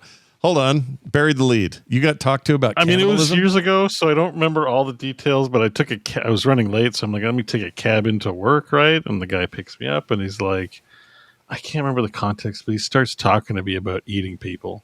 And he's laughing. I can't remember exactly what he said, but it wasn't like, it was like, I watched Silence of the Lambs last night. It was just something like funniest comedy I've seen in years. Yeah, I mean, It was just more like striking up a conversation. What do you think about eating people? You know, oh my gosh, dude. Yeah, and I was like, oh, please let this cab ride end. And it was like someone trying to make conversation, but about disturbing shit that you don't talk to strangers about necessarily in the context. Yeah, especially at 9 a.m, my brain's not working, and I'm like, am I going to have to like survive something very soon? Like, this is Canada. I don't have a weapon on me. I don't go to work armed. No. How am I going to get out of this cannibal's cab? Yeah. You know, shit like that, right? Like sometimes you just roll the dice bad and there's some real wild turkey that's your cab driver. It just happens. The chattier Discovery they are. Channel presents Cannibal Cab. Exactly. The more the chattier they get, the more I assume they're taking the long way and trying to distract me that they're pumping up the rate because they took me the long way. That's always my assumption. I could be wrong. I don't know. I mean, different regions might have different things. My experience is always they're pretty, they say, which way do you want to take? I'll take the way you want to take. I've never really experienced too much of the old rip-off business. Ever since Uber and Lyft, though, I couldn't tell you I can't tell you. It's about 15 years ago I took a cab. It was the last time I cabbed it anywhere. I think, though, the difference, I'm not sure if you guys are unionized. I think in Canada there's a cab driver union as opposed to the Uber's business. But we have them here, too, and they fight constantly. But a lot of it's state-by-state stuff. So they get kicked out of some states and then some states. I don't know if you've noticed this, but I've noticed this in Canada. Cab and Uber, the price, there's barely any difference anymore. I think that's why. Uber was it's so cheap. Yeah. And you could up and drive it. Now it's just like, it's the same price. Yeah. Sometimes it's more expensive with the Uber. Like, what's the point of this business? Yeah. I'll tell you what I hate. When I was in Vegas, if you go a block in an Uber, prepare to spend like $25. Whereas here in Salt Lake City, if I want to go 6 blocks, I might spend 5. Like, it's so weird how it scales on the city. And also that I think Vegas was a market where there was a lot of pushback from unionization and stuff with taxis, because the place ran on taxis. Yeah. And I think the fact that they're even more expensive for Ubers now than taxis is all about what you just said.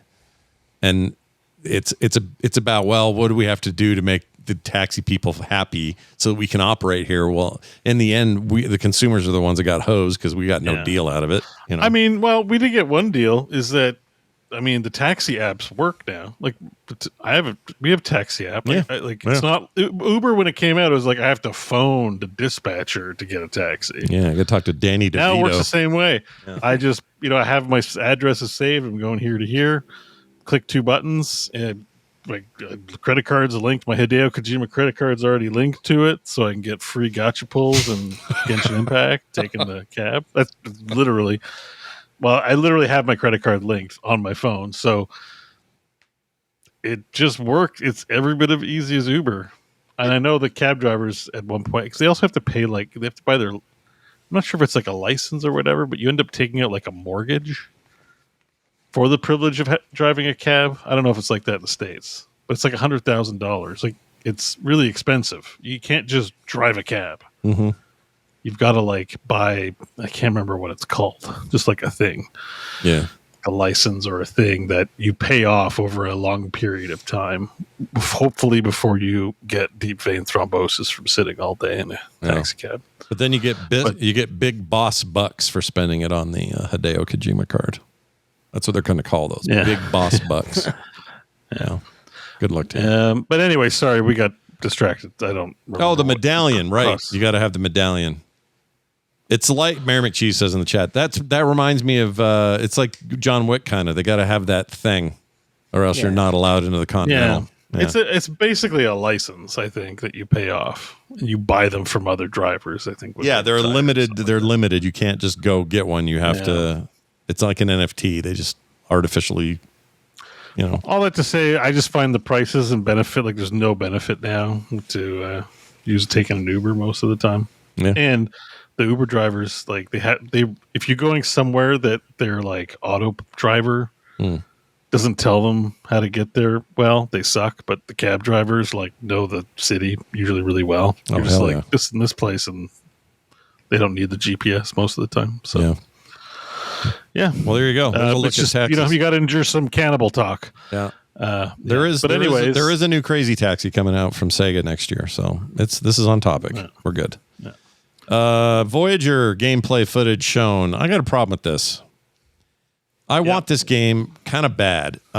This is jumped to my number 1 most wanted game, and they've showed nude footage. nude footage. Yeah, Janeway in the full naked Janeway. Yeah. Well, so you thought it was Janeway, but it's actually Chakotay. I was hoping it was Kim. Oh well. Oh, Harry Kim. He's too hairy. You can't do it. Yeah. Well, he's not hairy at all. Here's my beef. Everything they show in this trailer that we're showing right now, I love it. We're going to different places. I'm dealing with different things. We got dialogue shit to deal with. But then they show me this. F this. I don't want this Fallout thing. What's that called? Dude, Fallout. No, this is gonna be awesome. You're gonna love this. I hate those things. No, this is gonna be good, Scott. It's like XCOM. This is good. I don't like that part in XCOM either. I don't like it. Oh, make a new room. Is it close enough to power? I don't know. Like, to me, that is the most.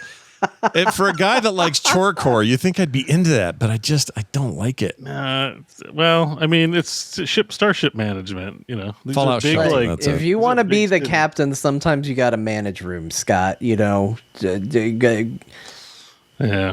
Voyager lost a lot of crew. There's a lot of overlap in jobs you gotta do on the ship, Scott. You gotta sometimes do the jobs you don't want to do. Oh shit! That was Tuvix. We're screwed even more because Tuvix is in this. Sorry, go ahead.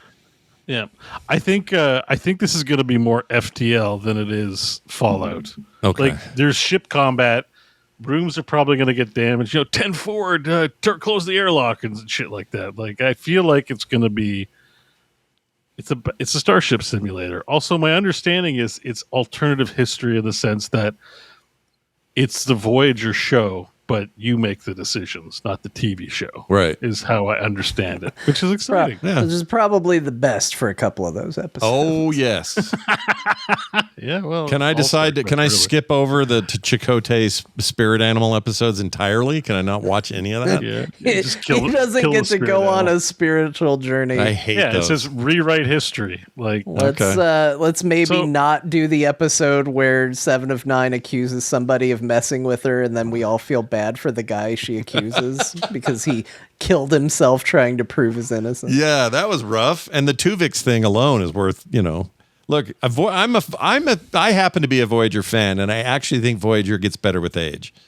It was first season is rough. first as hell. season's Holy rough, shit. exact. But most Star Trek first seasons are kind of rough. Yes. I still would rather. I think I would rather this be set in TNG, but Absolutely. But know. the thing about Voyager is I think it's a better video game goal because you're trying to get back home, right, right? Yeah. that's a good point. I think it's kind of almost homeworldy or whatever, where it's just or Battlestar Galactica, where you just have this very simple MacGuffin of getting back home and then going on the adventure on the way. So I don't know. This is like the thing. It's crawling up there, man. The only thing that I found concerning was not the sidebar ship thing. Is the character animations looked a little stiff and not that exciting. That doesn't mean it's not fun, but Yeah, there's a some detail. derpy like staring off into space. Like Paris is just sitting at the con, like let's put some In this mocap in there. universe. What is- He's high all the time. It's just a different. It's a different universe. I dug around a little bit. There is no official casting list yet, so we don't know if they're getting any of these people back to do voices, like Tim Russ or any It of would those be people. a shame not to have any voice work in this game. That's what I That mean. would Where be a crime. I agree. A crime, I I'm- say. Yeah, I'm a little worried it's like a little too low, fan service, low budget game where I'm just like, can we get a little animation on the faces? it looks Can we pretty get in the some voice ships and acting? stuff, though, right? This looks nice. Yeah, right? the ships and menus are killer. It's just like when you stop and you're like looking in a room yeah. and like I'm looking at Chakotay just a little with stiff. the blank expression, Tuvok's there just going. Yeah. It's And Harry it makes me Kim's feel face. It's all their likenesses, so that's cool. I guess. I mean, it makes me feel like there's just not going to be any voice line. Like, I mean, I want to be really excited for this product, but I don't want to play like a 40% effort product. It seems a little 4X-y in some ways. Like, send your away team off to do a thing. They came back, and you earned this much stuff, and well done. Now move on. Like, I don't know. Well, I don't know enough about it. It's hard to say. It's hard to Yeah. say. This could be a real turd. Like, we've had the Stellaris Star Trek game reviewed very poorly. I didn't even bother to try it based on just how negatively it was. It was Is it just DLC, or what was that? I don't remember. no, they made a Star Trek Stellaris game, a standalone game, presumably using the Stellaris engine and rule set and stuff. Oh, I but didn't it's know just that. a Star Trek game, and it's Infinite. The reason it was reviewed so low is just like it was so low effort, like it was just basically a reskin, and people were pissed that they had to pay for a reskin separately. Ooh, in the 20s. Yeah, reviews. real bad. Like that's what I mean. And Star Oh, Trek shit. property, like Warhammer properties, there's a ton of it, but generally it's always kind of favorable. Star Trek can really hit the bottom of the toilet, man. Like with some of the stuff they license and gets released. It's just how it goes. So yeah, this could be a real stinker. I don't want to hype everyone up to be like this is the next big thing, but I want it to be really good Yeah. because I think we need a really good Star Trek game, and we haven't had one truly in a long time. Not since Elite Force have I played a good Voyager game. Did you guys play Elite Forces? yeah, Yes, Elite Force is great. awesome. Yeah. It was a Yeah. Quake engine. Oh, and- Resurgence is one I got to check out though. That's Could like explore the ship. Oh, yeah. I heard Resurgence is Awesome. all right. That one, I I forgot about that one. That's That a little one- more point and It's like a click. Telltale game. Yeah. I'm all right with that, though, if it's done well. It's right. Star Trek Infinite, right? Yeah, I'm still Yeah. catching up here. Just I'm looking mostly. it wasn't mostly negative when I decided I wasn't going to buy it. It has bottomed out. Oh, it took a big poopy. It's like if this game was an airplane, it's split in half and all the people are flying out. My favorite part is all the positive reviews are just yelling at the negative reviews. That's always a good sign. You guys are wrong. Yeah, you don't know. Don't listen to these negative reviews. I'm like, it's mostly those. What do you mean don't listen to them? I have to listen to some of this. Weirdos. All right. Well, that's it for now. We're going to take a break. When we come back from the break, dear Martha, got to get this score fixed. 3.5 to 5. I don't like that. That's some horse shit. But also all the games we played and the reason that we pushed the show to 3 p.m. today so we could have some additional game time on some really big releases that happened in the last 12 to 24 hours. So we did that, and we're here to talk about them. That'll be right after this. Stay tuned. And we're back, everybody. Welcome back to the show. We had a little secret John show. If you're not a patron, you don't know about this, or if you don't come and watch the live show, you don't know about this. It's a secret little thing that happens in the middle of the show, so I'm just telling you about it. So you either get here live or check it out later if you're a patron right in the middle of the show. John talking nonsense. It's fantastic. It's the John show every week. It's really good stuff. I don't get a pee break now, but, people are excited, so that's fine. You're good at holding it.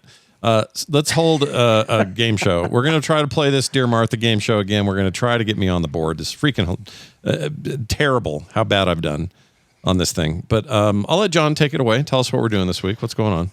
We're back to find the flaw. We're trying to get Scott some points. Last week, I thought I tailored a question to his speciality. I thought we were going to give him a real fighting chance, and he dropped the ball a little bit. So I'm just going to say we're getting back to basics. Get your fingers on the buzzers, guys. Because, look, we got to get some points on this board. It's 3.5 Scott to 5 points Beau. We've been doing this for a long time. Those numbers should not be what they are. I kind of agree. We average about 1 point a year. Yeah. So it's going great. We're going to read a Dear Martha letter. You guys are going to try and find a flaw in the letter. I've done all the work I can for you this week. If it doesn't work this week, I don't think it's going to work at all. All right. So let's get to it. Let's do it. My dearest Martha, perhaps my letters are too hard. So let's make this simple and make it about Super Mario Brothers on the NES. When Mario/Luigi picks up a fire flower, he becomes Fiery Mario/Luigi. Yours in this life and the next, simple and clean, 002. Beep. Okay. Scott, before I could even paste it, oh man, I only got a line. I gotta undo something. I tried to paste it, and I messed up. Oh, it went all the way down the thing. Yeah, there you go. Hold on, Command Z that shit. All right. I'm gonna respect your beep. I still respect your beep, but we gotta put the letter in here. Yeah, you gotta respect the beep. That's how I always say it. Okay, Scott, go ahead. All right. This long letter full of details that could have gone any way. Yeah. I think I know this. Okay, Scott, go ahead. Luigi is not in Super Mario Brothers on the NES. Nope, he is. What? Try again. The first NES game? He's not in there? Yes, he is. If you do 2-player mode, second player is Luigi. Oh, I forgot there was even a 2-player mode. Shit. Gosh dang it. All right. Super Mario Guys, Bros. there is one line in this letter. I will tell you that it's not the first line. There's nothing wrong in the first line. There is one sentence in this letter. Well, but when Mario Luigi picks up a fire flower, he becomes fiery. That seems right to me, too. Fiery Mario Luigi. Doesn't he become a fiery... He shoots fireballs, right? Yeah. And that Or maybe Luigi that's does. maybe that's the problem is that okay. Scott. Fire flower doesn't make them fiery. It just means their clothes, they get the white clothes and they shoot fire. So I'm thinking the error here is that they're fiery, and it's a term that doesn't really describe them. Incorrect. Damn in the original NES, it was referred to as fiery. It later became fire power, but All right. There's a big scribble. He doesn't pick up a fire. They don't pick up fire flowers. They walk over them. You know, the collision boxes. It's an interesting Oh, technicality, I like but that. no, it's a pickup. It's a power up. Yeah, all My right. letters are too hard. Let's make this simple. Yeah, I'm gonna fail this one. Super Mario Brothers on the NES. I like Mario that Luigi. Scott immediately went to the line I said doesn't have the flaw in it. He's I've gotta "He's read the whole lying thing." to me now. When Mario / Luigi pick up a fire flower, it should be they become, not he. Well, they can't play at the same time, so Oh, we've been you're told only it's never- you're it's never only ever grammar. talking about one of them. Yeah. Well, that's true, but sentence structure wise, the better sentence would say Just they. take No, Luigi if I out. said or Luigi, then yeah, but it's a slash, so you substitute one or the other. So yeah. it's a singular just character. remove /Luigi, both instances of /Luigi, and the sentence still makes sense, right? You just ignore. Yeah, if you got rid, even if you just said when Mario picks up a fire flower, he becomes Fiery Mario. Chad, he missed an Oxford comma. Get him. So you're saying it's not in the first sentence, and there's one other sentence. I mean, if you want to not believe me, you can examine the first Perhaps sentence. my You guys letters- I clearly believe you. have It's failed just- on the second sentence. I can't find the flaw in the second sentence. Is it this line? Perhaps my letters are too hard, but it's true. Shit. Okay. Yours in this life and the next doesn't have a comma at the end. It's simple and clean. 002. All right. If he's being honest, I could. There's Oh nothing- wait, the 002 is probably a hint of some kind. You think? Yeah. Oh, Because beep beep beep. Scott, go There's ahead. no fire flyer. There's no fire flower to pick up in multiplayer. It doesn't do it. No, there is. Shit! It's the exact same game. You're just either Mario or Luigi. you put some Robert on that. Frick. Robert! I don't know. This is really hard. What? Oh, sorry. I meant to hit Robert, not the other one. That's the level you said the shit on. You're like, shah! I mean, NES. You definitely had the fireball on the NES. Oh, I got it.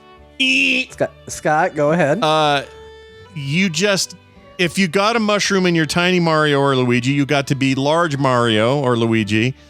And then if you got another mushroom after that, you became fiery. There's no fire flower in the first one. It was just getting more mushroom while you were no, full. there is a fire flower in the original Mario. Is it that if you're tiny Mario and you get a fire flower, you just become big Mario without getting fire? Bo gets a point. Wait, how? 6 points for Bo. But how does it when Mario Luigi pick up a fire flower, it becomes fiery Mario Luigi? Because Mario and Luigi is the name of Tiny Mario, Tiny Luigi. Super Mario, where they get the title Super Mario Brothers.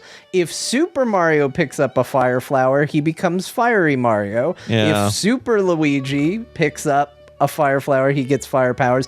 But if regular Mario and Luigi do, they just get big. They just turn into Super Mario, Super Luigi. This is some Magic the Gathering level keyword analysis kind of thing. Yeah. Yep. I'm going to give you... Maybe that's why Bo got it. I'd like to point out Well, this sentence here. it sort of it eventually through all this failing, it did trigger a memory that it's a tiering system, like 1 to 2, 2 to 3. Yeah. Versus, I think later games, if the fire flower came, you just get big and you get the fire effect. Shit. From baby. Yeah. And Yep, did anyone in the chat get this? Yes, chat room got it. Some of them did. Oh my god! Most people are angry along with you. If it makes you feel any better. Shit! You know what's great is I can yell at no one's at home but me and the dogs, and I can yell shit as loud as I want. There's no kids here. My wife's in Mississippi. No one's gonna scold you later. Yeah, feels good, man. All right, well that was fun, but sucked. So wait, but what was the So now, what is it? 6 to 3 points. Oh, gosh dang it! Yeah, Bo got All right, yeah, further I was rooting for you to get it. When I saw the length of it, I'm like, surely Scott's gonna grab this week. I thought length. Clearly, length has no impact on difficulty. In fact, You know what? Actually, I kind of prefer these shorter, but also still hard and obscure. That's how you do it. That's good. This is a good one today. Except I lost. Yeah, try another shorter one, but maybe less esoteric.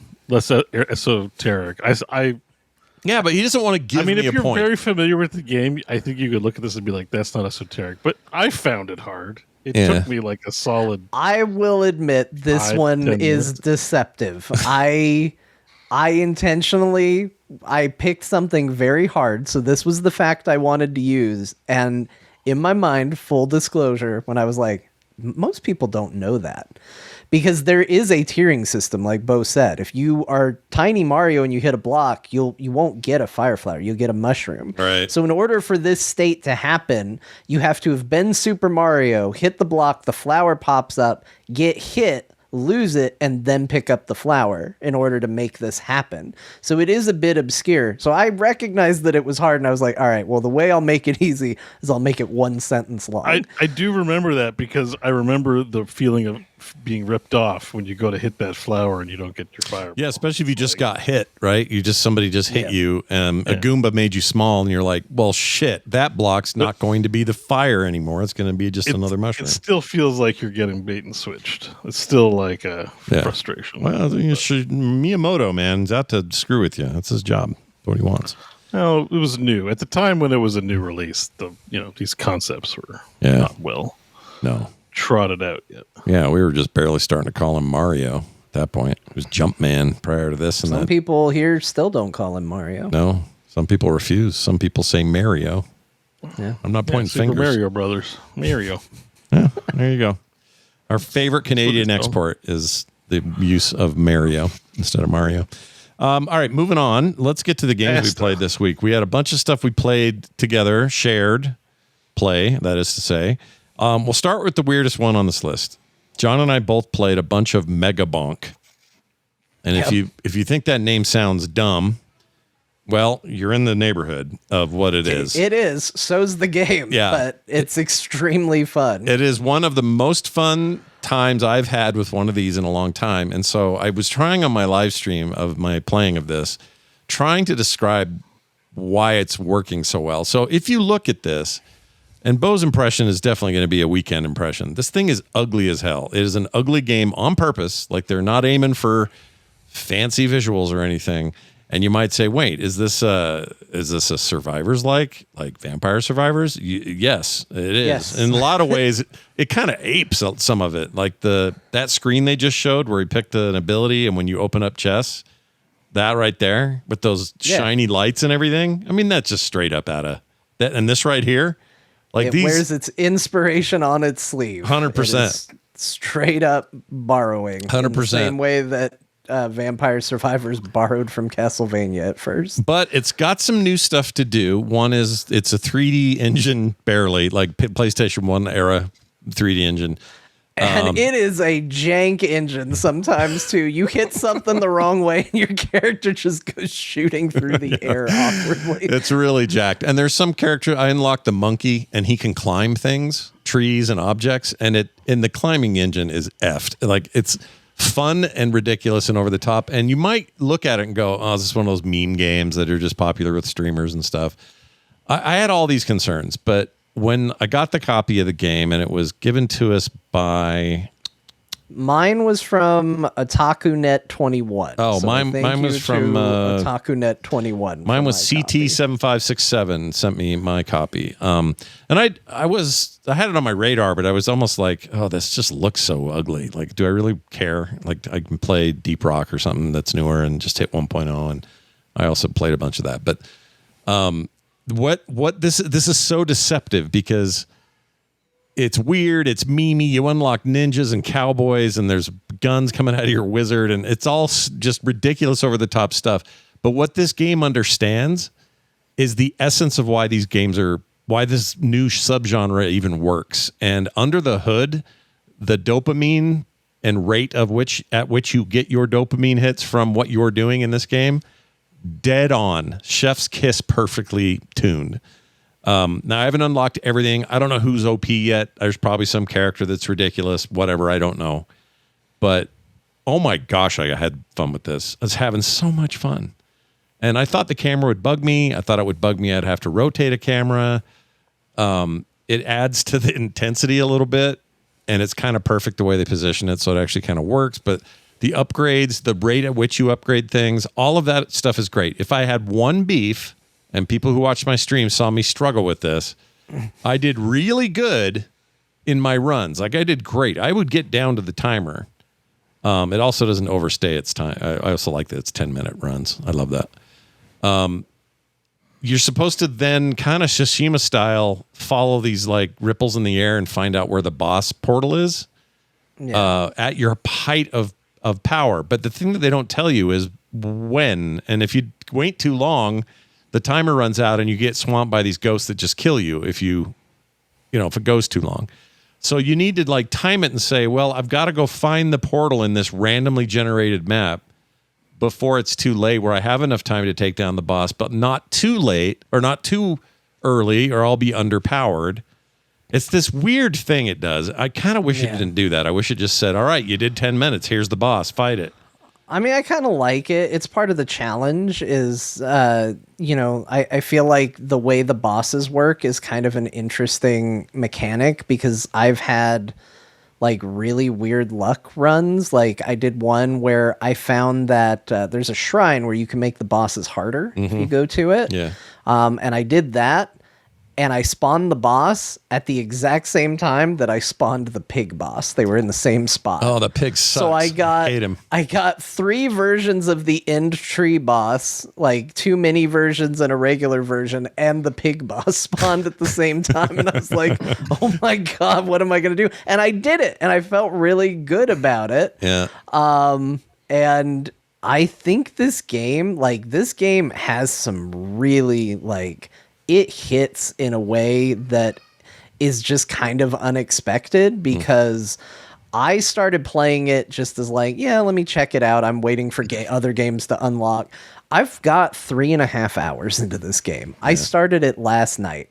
And I will tell you, a big part of the reason why I've got so much time in here is one of the things it does is on the main menu, it shows you leaderboards with your friends on Steam. And Scott had more kills than me. And I was like, I'm not going to bed till I'm above Scott on this list. Yeah. I'm going to keep doing runs. And I kept doing runs until I passed Scott. And finally I was like, oh, good. I can go to bed. I was going to ask, you got it then? I didn't check, but I saw you on did. there. You're at like 2,800 something. And I got like a 3,047 run. Okay, that's so pretty just barely above you. Yeah, I'm about 2.6 hours is all. That time flew. I didn't even plan on doing it very long.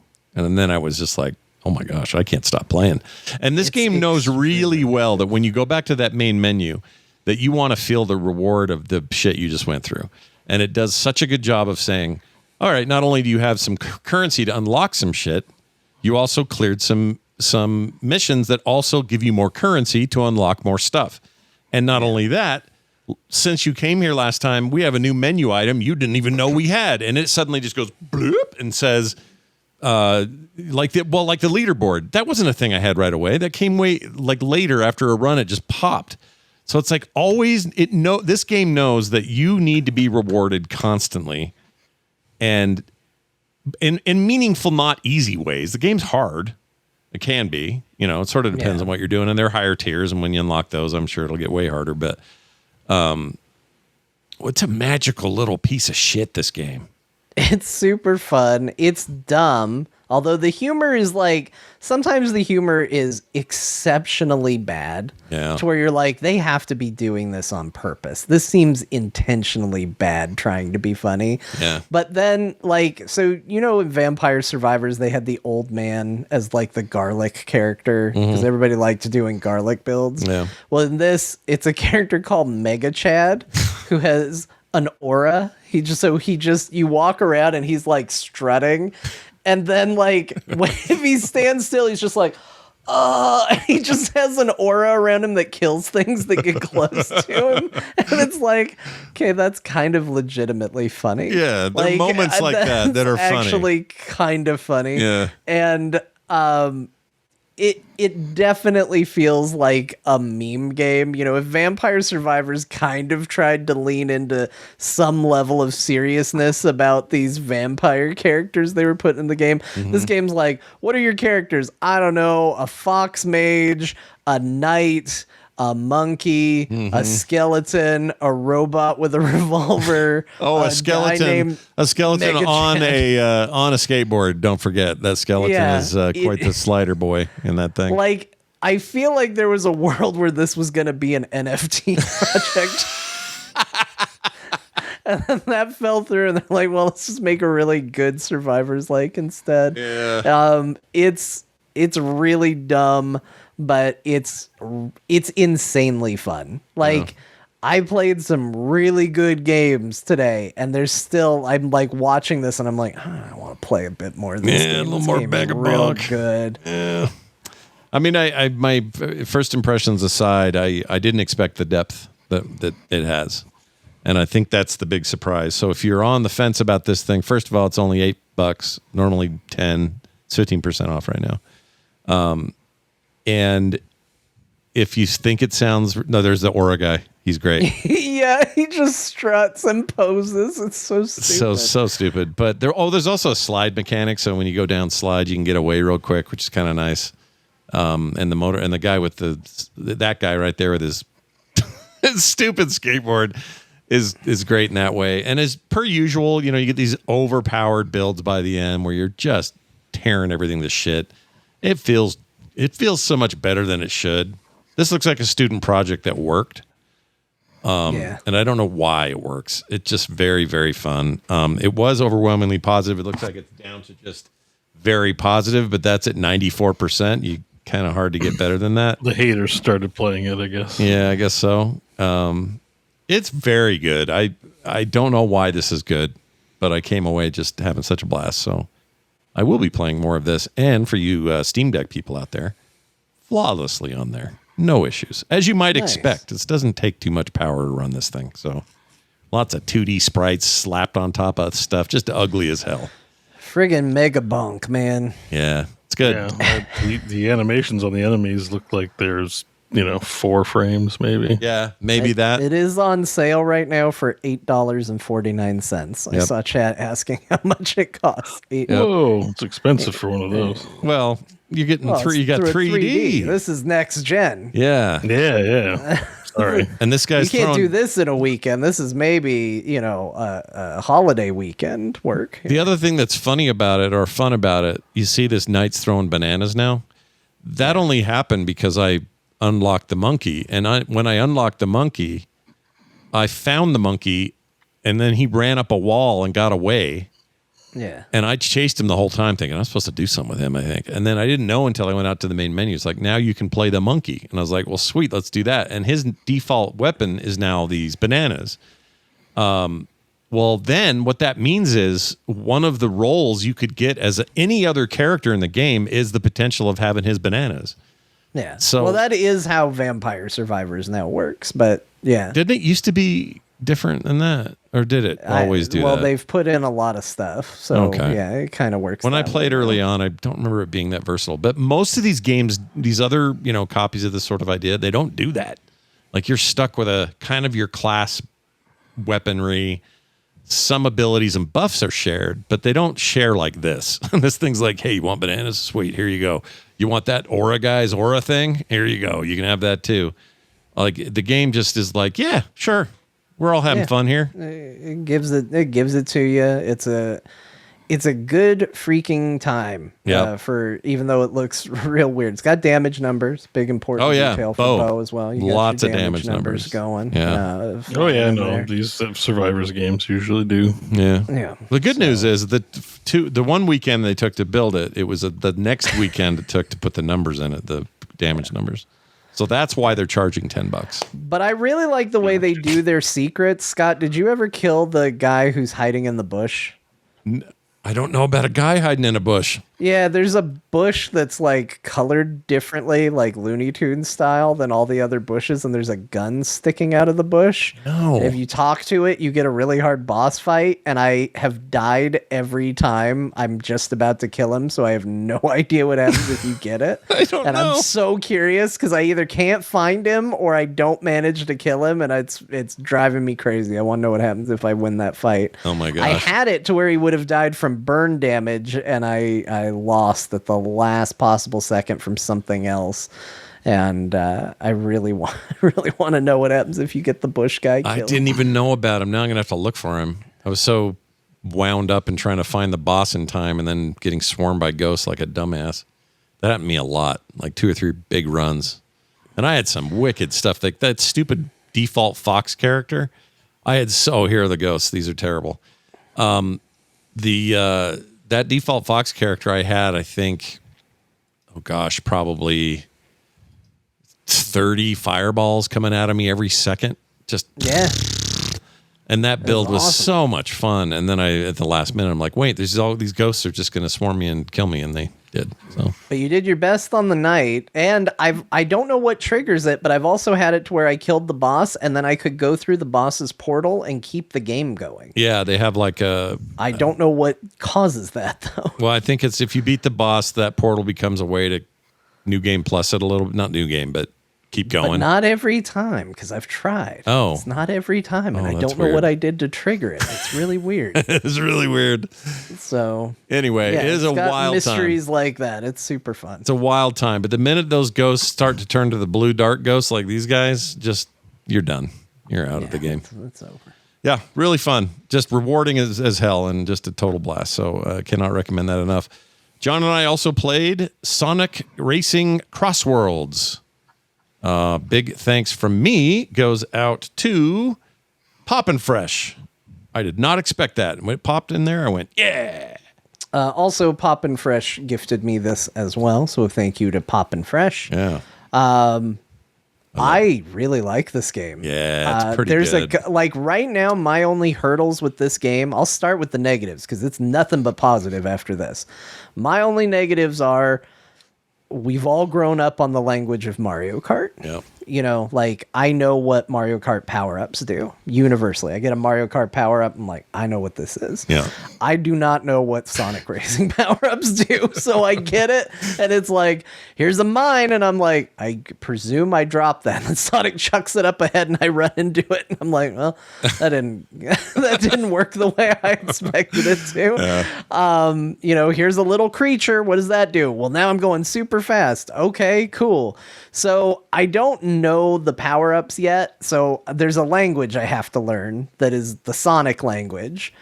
Kind of same deal with the characters. Like haven't found a character that I necessarily am like, I want to hear a ton of talk from this character just yet. But that's it. That's the negatives I have. Yeah, the that positives. that and the default roster is a little bit. You got to be a big hard Sega fan to get it or to really care about some of those characters. But Yeah. And I mean, there's some where I'm like, oh, that character looks cool. That's fine. You know, like be Metal Sonic if they're annoying you, and then you don't. He just beeps and boops, and you're like, all right, it's fine. Yeah.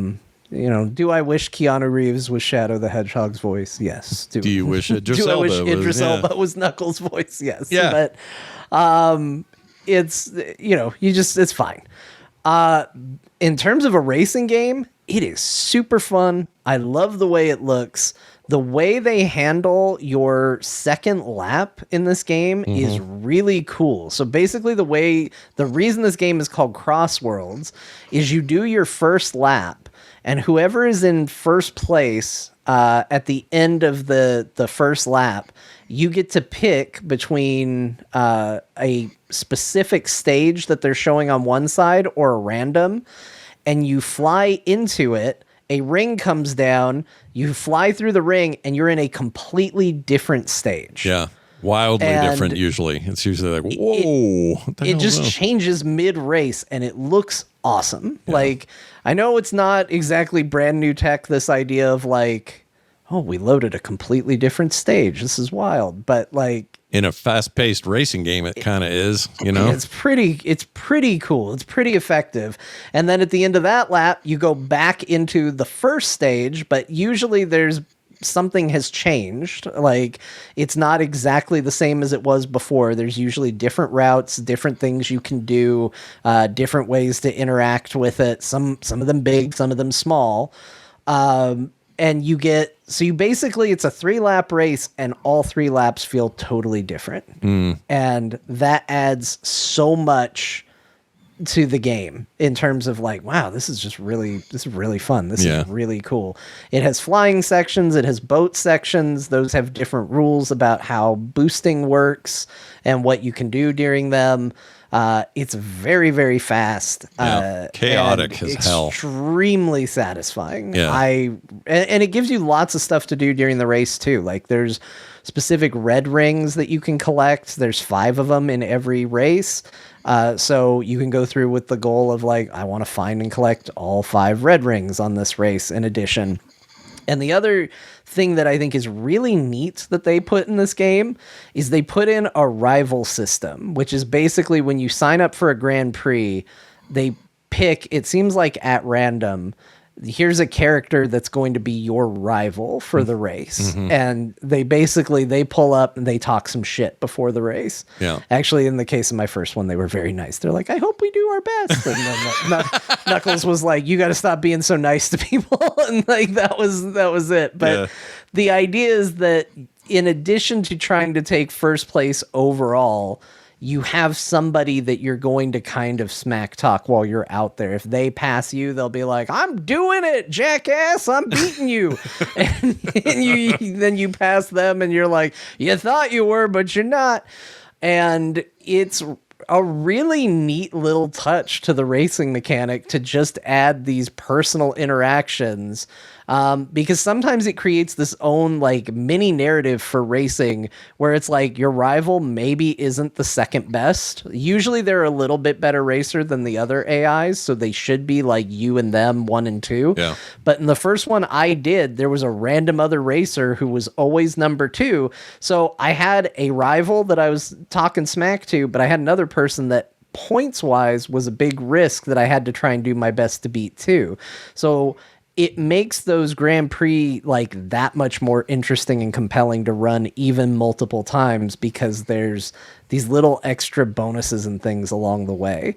It's really awesome. Yeah. I really liked it. I like it a lot too. There's something they just showed here that I'd like to explain. You know how in Mario Kart, if you time your gas at the right moment, you'll get a boost at the beginning of the race.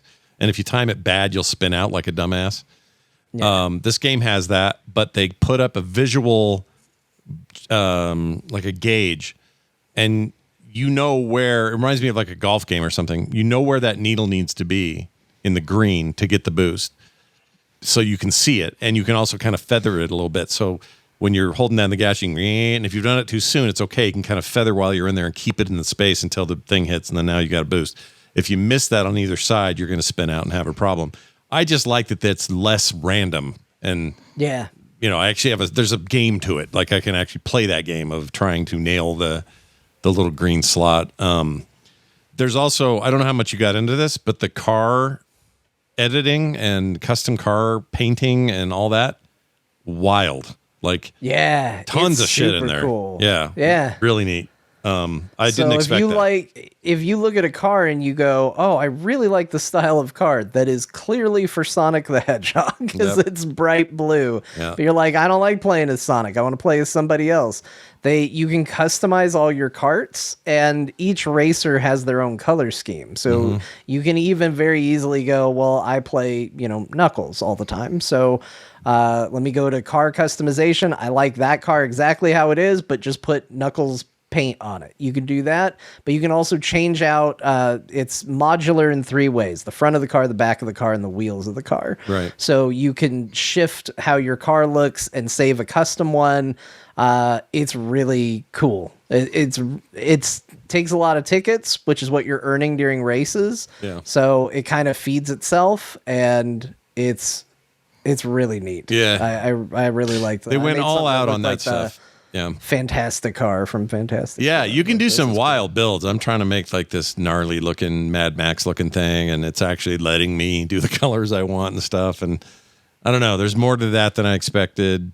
It's a really cool game, and it does, I feel like, just does a handful of things that sets itself apart from its chief rival, in this case Mario Kart. If it's lacking anything, really, it's the multiplayer modes. Because Mario Kart World has a really great section of modes. I think the knockout mode's my favorite. It's basically a battle royale, but with cars. And the way they do it works really well. I wish this had more modes, because right now it's just, race online. And it plays really well online. Played a game online. I got my ass kicked. I ended up in the middle of the pack, but it played well. The lag was not noticeable. Like, it was a good experience. But it was just, racing. And I'd like it if maybe down the road, because they're going to do all this other DLC and stuff they've got planned. So it'd be nice if they introduce more of that. But it's just cool, man. What a cool. Also runs like a dream on your PC. No issues, no glitches, no crashes, no nothing. It's polished as hell. And what is it? 24. I think it's 24 tracks across 8 Grand Prix. I think you get 40 vehicles available at launch. And let's see. And the online play is only 12 people. I think it's 24 on the Mario one, but whatever. It's part of that is the modes I was talking about. The roster features more than 50 characters. That includes crossover DLC from outside that universe. So your Ichiban, what's his name's coming. We mentioned a bunch of those earlier. Mega Man. Yep. All that. SpongeBob. I think the Ninja Turtles are going to be in there, rumored at some point. Yeah, they're going to Fortnite this up a little bit on that front with IPs and whatnot. But anyway, it's really good. You collect rings for speed. That'll help you. It's got the drift mechanic. It's a little different than Mario Kart, so you got to kind of get your head around it. But once you do, it's fine. And yeah, and they give you a ton of options. If your kid is not good at these games, you can do a little bit of auto assist on the steering. You can do different levels of speed, and like all the accessibility stuff is there. There's what's her name. I still don't know why she's in this, but it's fine. It's CrossWorlds. They went Hatsune Miku. Michu. Yeah, something like that. She's a very popular character. She is indeed. Overwhelmingly positive early impressions so far. Yeah. That, seems on the Steam page. Strongly received. It also seems like the Switch 2 version. I think there's the only 2 versions that are out. Maybe the other consoles got one too. I thought it came out to everything. Might be right. I'm not sure. I'm thinking of something else. I'm thinking of Hades. That's what I'm thinking of. Because that only came out of early access on PC and on Switch, and then some delay on consoles. Anyway, yeah, that game's great. Big thumbs up. Let's talk about Hades 2. Speaking of which, I think we all played it. Beau, you played a bunch in EA. Did you play some today as well? Yeah, I did do one run. I just did the first run and got pretty far. I got to like the second world and then died there. And then the witch mommy was like, "Yeah, you did really well." I'm like, "Well, I played an EA a bit, so Sure. She was impressed with what you did. I mean, my immediate impression is this game is definitely a Hades sequel. It feels immediately like playing Hades, but it's been kind of a while since I played Hades, so I'm having a hard time making any direct comparisons that aren't half-assed. I just know I'm having a good time and it feels really good. So I think the biggest thing they've added is essentially a mana meter. Like you're doing spells, so there's an additional resource, but there are some really cool ways that at first I was not happy. You give me a limited resource like that, and I'm like, good day. Like, good day, sir. This isn't going to go well. I don't want to deal with this. Yeah. And that reflected on my first run. I don't think I ever spent any of my magic on my first run. I was like, no, thank you. I'm here for Hades. I do not want to cast spells, which is kind of weird because I'm a witch, and that's sort of my deal. So that's how I felt the first run, and then I started to get into it, and I started to get new perks that let it regenerate and do more interesting things with it. And now I'm all in, because now it kind of makes sense that this is the mechanic that we talked about this a little bit with Hollow Knight and Silksong, where it's like, well, you're going from Hollow Knight to Silksong, presumably. Like, if you make it too easy right out of the gate, you know, what are you really, how is that going to appeal to people who have done a natural evolution forward? No. And it's sort of the same deal with Hades. It's like, well, do you just set everything right at square one and people just breeze through it because everybody's gotten real good at Hades? Like, what's new? What's different? And this is sort of the crux of what's new and different, besides enemies that do, you know, very different things. Sure. And I think this allows for some really interesting builds. Like, it's already got me thinking like a few more layers deep on what I want to do with my character than I was in the original. And that's really interesting as a result. And beyond that, I mean, it's definitely more Hades. Like, it does the same thing in terms of story. You kind of just get thrown in, you make your first run, and you're kind of there to figure out what exactly the story is and what exactly it means as you're going through. And each time you talk to somebody, you get a little bit better of a picture of what's going on and what your goal is and why. And everything about it is still the same high production value as Hades. Like, if you like that art, the music, the style, it's all there. Yeah. I'm not 100% sure about this, but the game's also like 2 games, because there's the go down version of the game and there's the go up version of the game. What do you mean, like the progression or the actual, like the geography? gameplay? Like, you know how the first one you were going up to the surface from your domain below. So there were 4 biomes, basically, roughly. You know, this one is there's 4 biomes going down to the underworld. And there's 4 biomes going up. Oh, I didn't realize so that. you don't have to do the same. Like, if you want to, you'd be like, I don't want to go down this time. I want to go up. It's a different. It's like twice the size, like, of the original game in terms of you have a go down version of the game and a go up version of the game. I think it's all different bosses and content. Maybe the end boss is the same. I don't know. I don't have a lot of details because I didn't play much in EA. Yeah, but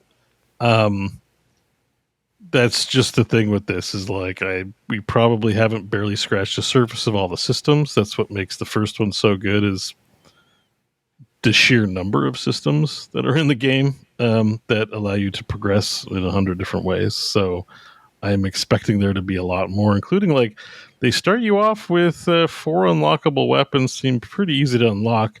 And I noticed the tab at the top, so I'm kind of expecting a lot more weapons too. Yeah, I think some of the weapons from 1 are returning and stuff. I don't know. I think this game's going to have a lot. It's getting 10s everywhere.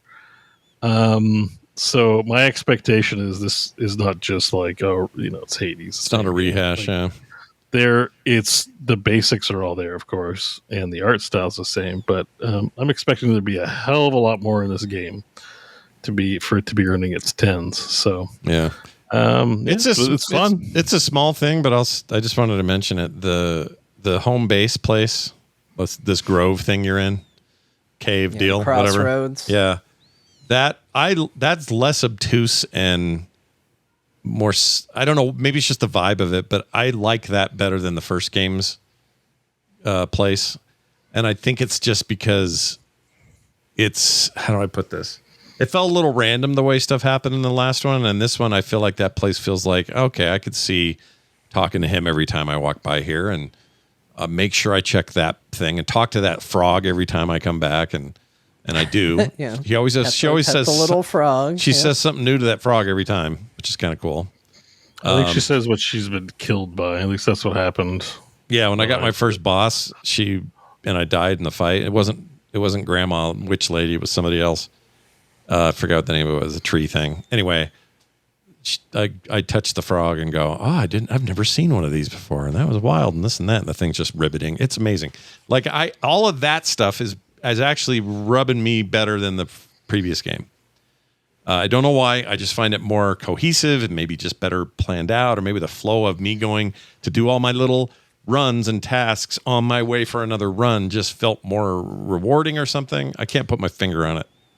But you'd expect these kind of refinements, right? From game to game, you expect them to. I mean, Hades one was it for me was a perfect game, so it's fine if, like, we all see things a little differently. So if there's stuff that bothered you that you don't have here, that's awesome. But I I just never had anything that bothered me with the first one, so I don't. The first thing that the only thing that really bothered me with the first game is that I played it in early access and wish I hadn't.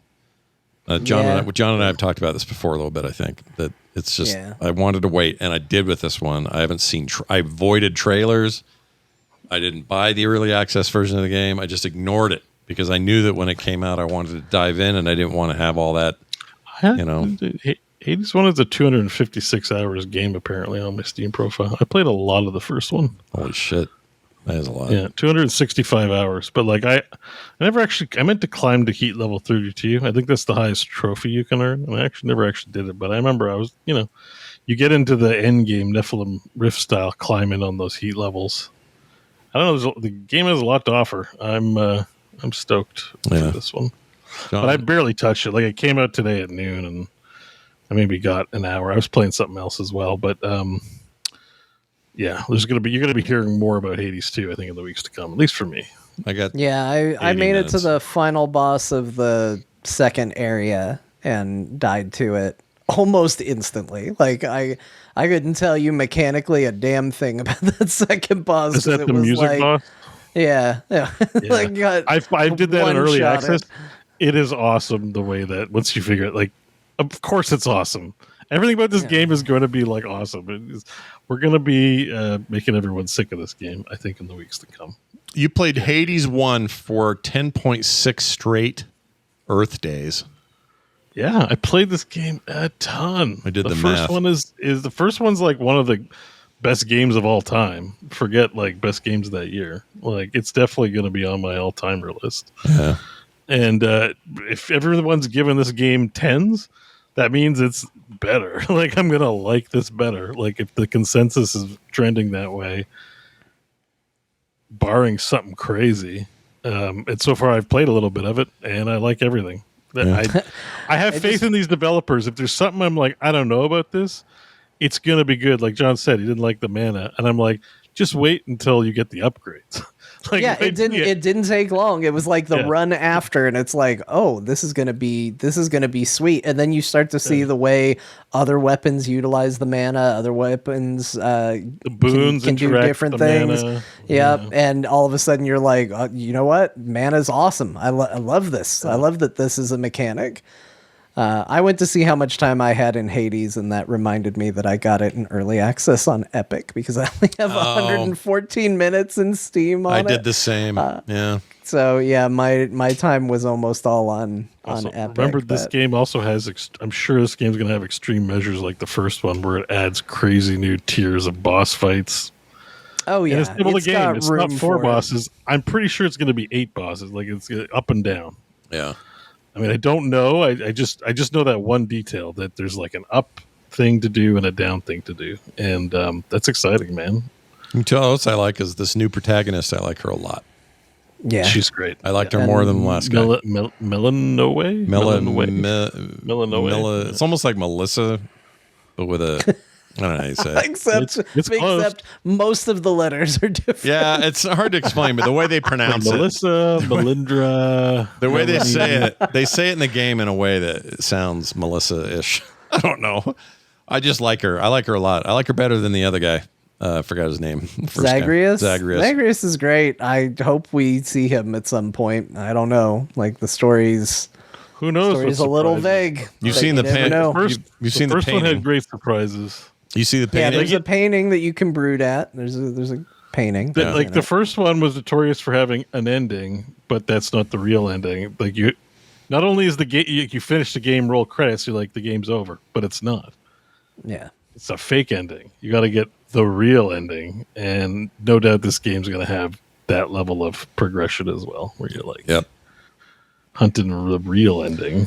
Yeah, and it's doing a great job of like already making it like compelling. Like I'm passing things that I'm like, I'm clearly going to be able to interact with this at some point. This is clearly going to change at some point. Look at this. Look at these altars here. I know I'm going to do something here. And I'm just not game there has yet. herbalism as well. You're picking flowers this time. It does. I've been doing some spellcraft, some crafting things. Yeah. The tarot card system for upgrades, I really like. Yeah. I think that's really cool. It's funny, in one of the negative reviews I read, one of the few negative reviews I read for this game, they complained about that, and I saw it and was like, this is awesome. I don't know what they're talking about. I think this system's really neat. Yeah. So, If somebody has excited to play complaints more of about it. these games, it's because they specifically like have like a thing, probably, or something. Yeah, if they had tower defense, defense, I would probably complain about it because I don't like tower defense, but it doesn't it's mean not it that isn't good. they can't do anything wrong. It's just I think the Hades formula is a winner, and I'm pretty sure they're just doing more of the same. We'll see if you run up against something, but I thought the card thing made me feel something because originally it's a grid of, I think it's 6 cards or something. Yeah, and I was like, oh, I'm going to unlock this very quickly. This is going to be a short mechanic. Yeah, and I hit it and it goes, blah, and there's like all these extra cards. I'm like, shit. I mean, that's what I mean. The game like deceives you all the time. Like, the first one does too, where it's like, oh, I understand the scope of the game because you're used to like World of Warcraft showing you the whole talent tree. Mm-hmm.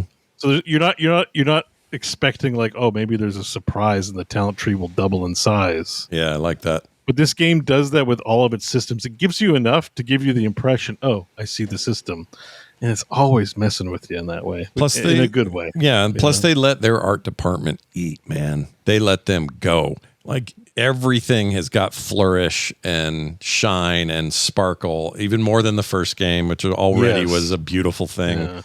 But I just admire so much the aesthetic of it. It's so I don't remember them blinking and like having the wind on them quite as much, like when they're standing with their clip art next to their dialogues. Right. Yeah, they're very shiny.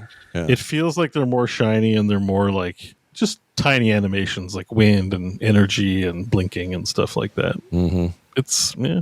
But no, the game's gorgeous. The gameplay feels good.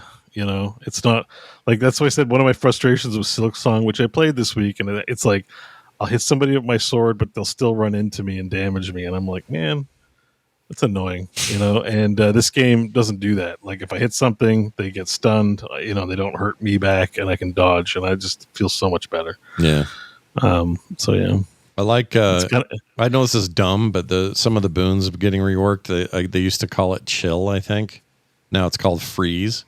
Don't ask me why that matters to me, but I like that because I like ice powers. All right. Well, I think there's probably keywords, and let's let our this week's quiz that John had point us is that chill and freeze are probably both keywords with meanings. Probably both are in the game. Chill is usually something you stack, which at 10 stacks turns into freeze. Yeah, and freeze is more of an active thing. But I'm not sure. I haven't seen any of that stuff yet. But it's Demeter who does the frost stuff from the first one, and I think she's in this one again. She is. She just keeps giving me frost shit or freeze things and never says chill anymore, and I don't know why. Well, maybe there's no more chill. She gave me freezy daggers, and it was the most fun I've had so far in the game. It was so nice. Oh, as soon as I got the second weapons, the daggers, the 2 blades, one's like a sickle and the other one's like a straight blade. I went, John's weapons. First thing I thought of.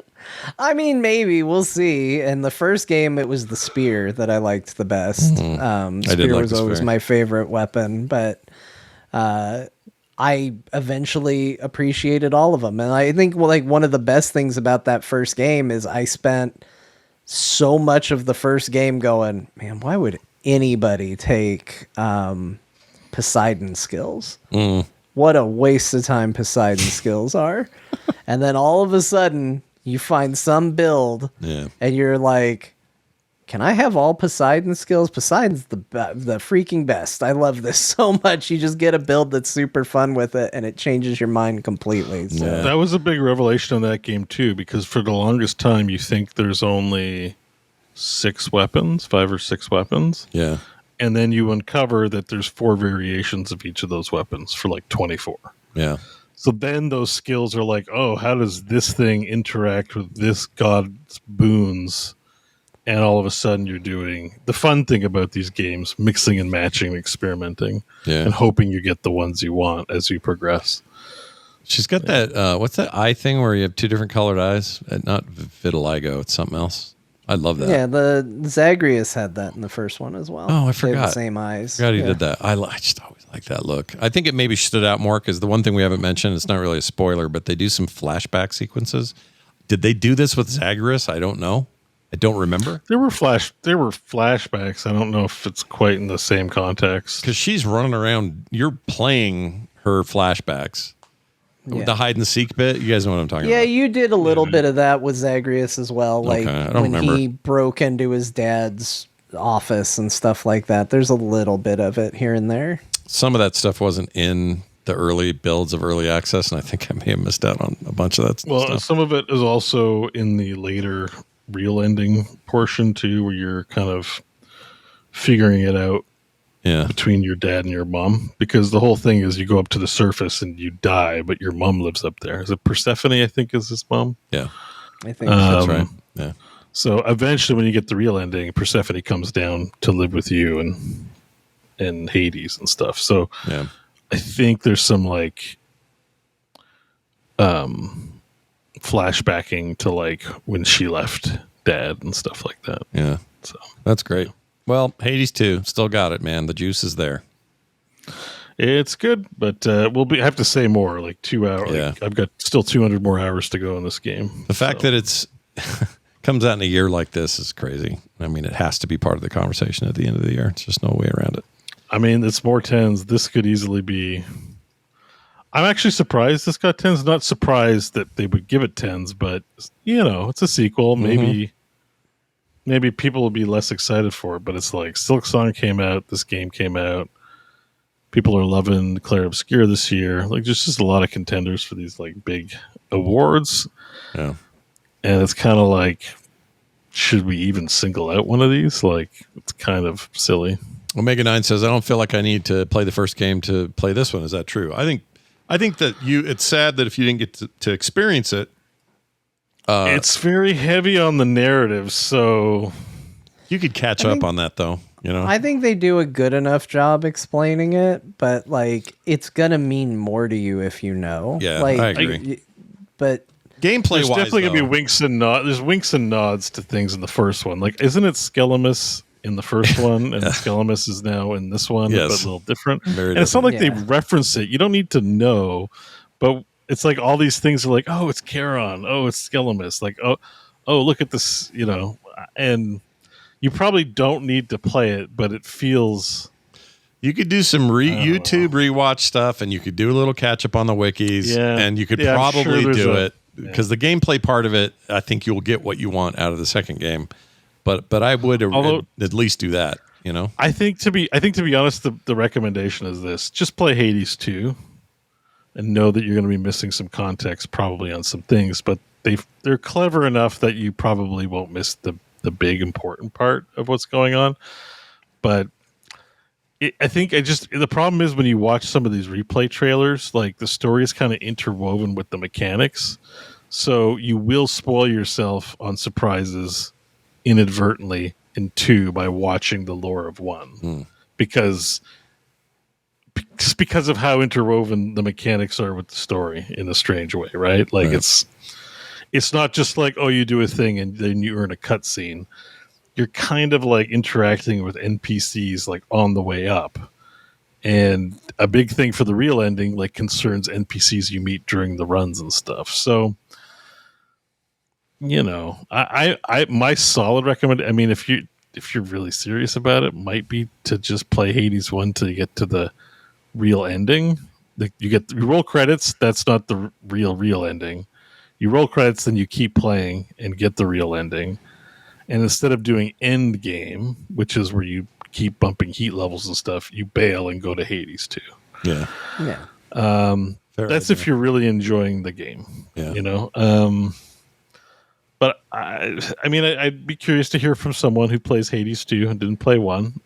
So I'm playing Hollow Knight Silk Song with having played the first one. Maybe that's not a great idea. I just think like how the game's designed, it's kind of spoilery. Like, as someone who's played a lot of 1, there's some stuff in 2 I'm expecting the game to do. And I'm not going to say because I don't want to spoil for people. So it's almost like I'm already thinking ahead of like how I can mess with the game. And then I wonder if the developers are going to mess with my expectations from 1, because I'm thinking like I can make a certain decision or do a certain thing or hit a certain NPC I'm not supposed to. And it's going to produce an effect because it happened in the first one, but maybe it's different this time around. Yeah, and they played around what I with mean? a lot of stuff. Like Hades 1, I think one of the more interesting things is you go through that game so many times, and then they change who the first boss is. Yeah. Right. Like, and they change it multiple times. And so they don't even just do it once. Yeah. And like, it's something that's really interesting because they don't, and I'm even thinking about it in 2, because based on who the first boss is in 2, I'm like, is this going to be the first boss every single time? Because I definitely see a world where this is not the boss every time the first time. Yeah. So it's kind of interesting the way the world evolves depending on how far you get, depending on how many runs you have, depending on what you do. I mean, there's a ton of even like context things. Like we talked about when you respawn, you're in a room with a frog, and like that's where you first reappear. I happened to die one time from a frog enemy, a frog-looking enemy, and she appeared and she's like, you know something about frogs with you being one and all. You got any advice for me? Like, that's context only to you happen to die fighting a frog enemy and you respawn. It's in the game. Yeah. There's a ton of stuff like that in both Hades 1 and presumably Hades 2 that is just, it's what makes the experience, is the way the game is kind of aware of what you're doing and plays with you and plays with those expectations. Yeah. And it's really, really neat. It's part of what is kind of the magic behind the scenes that makes it feel like it's just an isometric game, but it feels like such a real world sometimes because the conversations you have and the things that you happen in the game are so based on what you did that it really feels like these characters are watching you go on this journey. Yeah, all the immersion is that, and they do such a good job of that, more than most. Like, this could be a mechanically exciting game regardless if it was just the gameplay, but all this padding around it makes it something special and just takes it a little bit further. And there's just a level of detail when you do that is hard to replicate. It's kind of like this is a more rudimentary version of this, but back when you first realized in Warcraft 1 that if you persistently clicked on units, they would start to say funny things or irritating things. And they've carried that through Warcraft 2, 3, StarCrafts, all the StarCrafts. Heroes of the Storm had it, where you would eventually get these lines that you couldn't believe you were hearing. And that's a goofy thing, but it adds this layer of like, they really gave a shit. You know, they went deep with these characters, these voice reads. They didn't just do the basics, the surface stuff. And I really like them for this. And all their games are like this. Like, it's not like, you know, Hades is like some revelation in that way. I would argue that it's what made Bastion special in the first place. Yeah, Bastion still has one of my favorite video game endings of all time. So good, dude. I think if you really get in and examine what that ending is going for and what that means in terms of starting a new game plus, you know, that sort of thing, and the way the narrative is mechanically tied to it, it adds such a additional little like gut punch to the ending that is so fascinating to me. Like, I love the way Bastion told its story. And like Beau was saying, it's tied to mechanics. The reason Bastion's ending is so good isn't just because it's a compelling ending to the story they told. It's because if you turn around and start New Game Plus off the end of Bastion, you go, oh shit, this is canonically part of the game. Yeah. And what that means, therefore, is incredibly depressing. Yeah. And it's really good. So I just think it's magic what they do. You know, from all levels. The story is always really good. Mechanically, it's really good. Visually, it's really good. Like, Hades is some magic, and the fact that it isn't just getting written off as, oh, it's more Hades, really speaks to what they did with this one so far. Yep, I agree. You guys play more Borderlands a little bit, you two of you? I still don't have it, so I've been kicking the can down the road on it, but not for long sessions. Yeah, Mainly because I'm a little bit like, I kind of want to wait for patches. Sometimes I'm just like, performance is good. I'm having an okay time with it, but yeah, some of the open areas, I don't know. I feel like maybe I need to wait a little bit, on the game. There's lots of games to play, so it's Borderlands 4 will be out for forever. It's currently in at the worst state it'll ever be in. So Pretty safe. Yeah. Well, yeah, and there'll be lots of DLC and patches to support. There was just another one today. And so every time I see those patches, I'm just like, I'm not, my soul isn't burning with an absolute need just to play Borderlands 4. I'm excited it's here, but I can hold off, Yeah. So I played a little bit because it is fun. You log in, you're doing some quests. It's like a good time. But that first zone, there's just stuff there. It kind of sucks. It's kind of just Elwyn Forest, It's, there's stuff that's like mildly kind of sucky about it, even though there's stuff that's like huge improvements and that I like. I like the mounted. I like the open world of it all. It's actually complements the game really well. I just, it's also like there's trees and. Trees. Stupid trees. It's like, how people complain about Diablo's like not grimdark enough when it gets too arcadey. Mm-hmm. It's kind of that for me with this a little bit, where it's just like, it's just a forest planet. I like the idea of being on a prison planet that no one can get off of, and your life is just violence, and yeah. I think the vault hunting aspect of the game is like the part I hate the most. I think even in all of them, when I'm playing 3, it's like I like the shooting and the stuff, and I sort of ignore the vault hunter bullshit. But that's why you're here, and you're a vault hunter, and that's what vault hunters do. And I'm always like, I just want to be isolated and alone, and my only option is killing. But anyways, this is 100% my feeling on this sort of thing. I want it to feel. That's why Mad Max appeals to me, I think, is it's Max and his dog. He's not violent because he's like, the world's great, but I just like to do the killing and I want to find treasure, like I'm Indiana Jones. Yeah. It's just like everyone's psycho. There's no food. There's no air. Yeah. We're all burning. I'm eating old dog food with like maggots in it. My car is my only friend because my dog's dead now. Yeah. Like it's Metroid in a way. That's what I love about the Metroid games. I love the feeling of like, it's me in this station and I got to turn into a ball to get out of here. Like, you know what I mean? Like, it's like this vibe that I like about these games. And there's and the game kind of has that where it's just like, there's vending machines with guns and you either join a gang or you're a weird hermit. Like Catch a Ride. I miss Catch a Ride guy, Scooter. Yeah. Catch a Ride. He's annoying, but Tezra just says we're not far enough to see the most of the Mad Max parts. That's fine. The initial impression I think is what Beau said. Yeah, there might be some other zones. It's like not the most exciting. I'm not like, man, I want to log in. I got to a second zone and like, what'd you think? Yeah, it definitely got more of the like, you're out on the fringes. Like there is a disconnect that I agree with. When you're dealing with these people that are supposed to be like, well, they've gone crazy. You've got psychos running around and like, that's the whole thing is they're psychos. They're crazy. Who knows what they're going to kill everybody. They're going to eat them. And they're on this bountiful, happy fucking planet. Where and it's like, what do they have to complain about really? Yeah. So this zone falls more in line with like, okay, I can understand why they're a little bit more why they're the way they are. So narratively it fits because there is a weird disconnect when you're running around, Elwyn Forest, as Beau puts it. And every storyline is like, it's crazy and violent. And it's like, why?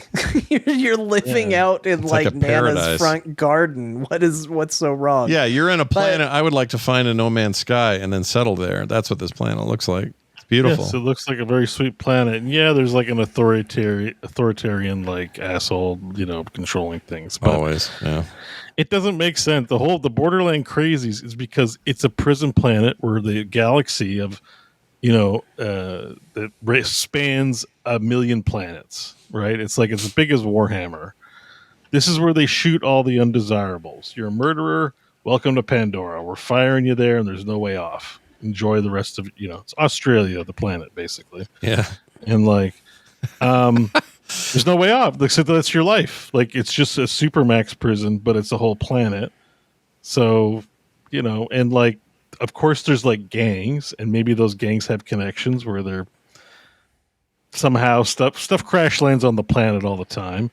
And like the idea that there's a vault gives you some dungeons to be like, maybe these gun manufacturing companies like landed here to try and get treasure, but they all got killed by the psychos because it's a prison planet. So there's this sweet nectar they want, but before they found the nectar, they put the prisoners on the planet.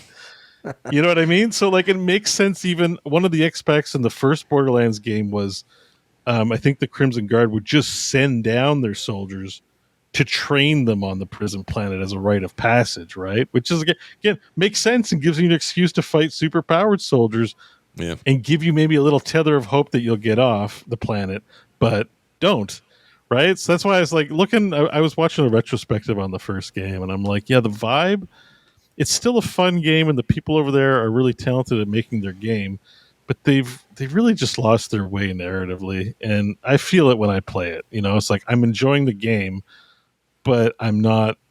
When I'm in Elden Ring, I'm like, oh, the vibe is right. It's there. And when I play this game, I'm like, I'm just in Elwyn Forest in a lovely field, and for some reason, I'm killing the local wildlife. Like, I don't want to just murder the wildlife on a nice, lush planet. Like, I feel bad when I'm killing some of the animals on this planet. I'm just like, why would I do this? And I realize, narratively, it's very lazy. It's just like, people like guns and they like killing, and let's make it all look like something that's good, but they really put no effort on that level. And I think the game suffers as a result. Like the opposite of Hades, basically. Yeah. Has the humor improved for you guys further into the game? Like, the humor's stupid, right? It is a crutch to shore up the fact that the story's shit, basically. And it's a little better, and that's why it's funnier when you're playing with friends, because it is really stupid. And honestly, even if they were to do it the way I'd like, I wouldn't want them to get rid of the humor, because that kind of cynicalness goes along with that, right? Life is cheap, so like and psychos are stupid. Like, of course we're gonna have dumb interactions with them. Yeah.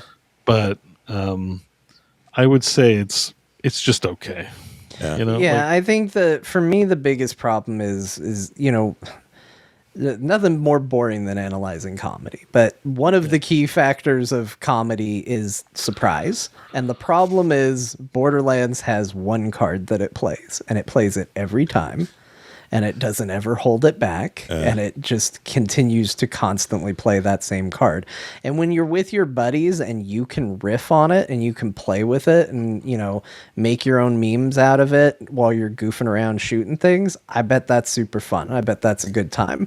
But if you're actually paying attention to the quest, it's like, I got a quest from a psycho who's like, we're gonna go play a prank on my friend. I want you to go shoot a sludge pipe over his head. So you go shoot a sludge pipe over his head, and he's like, oh god, it hurts, why did this happen to me?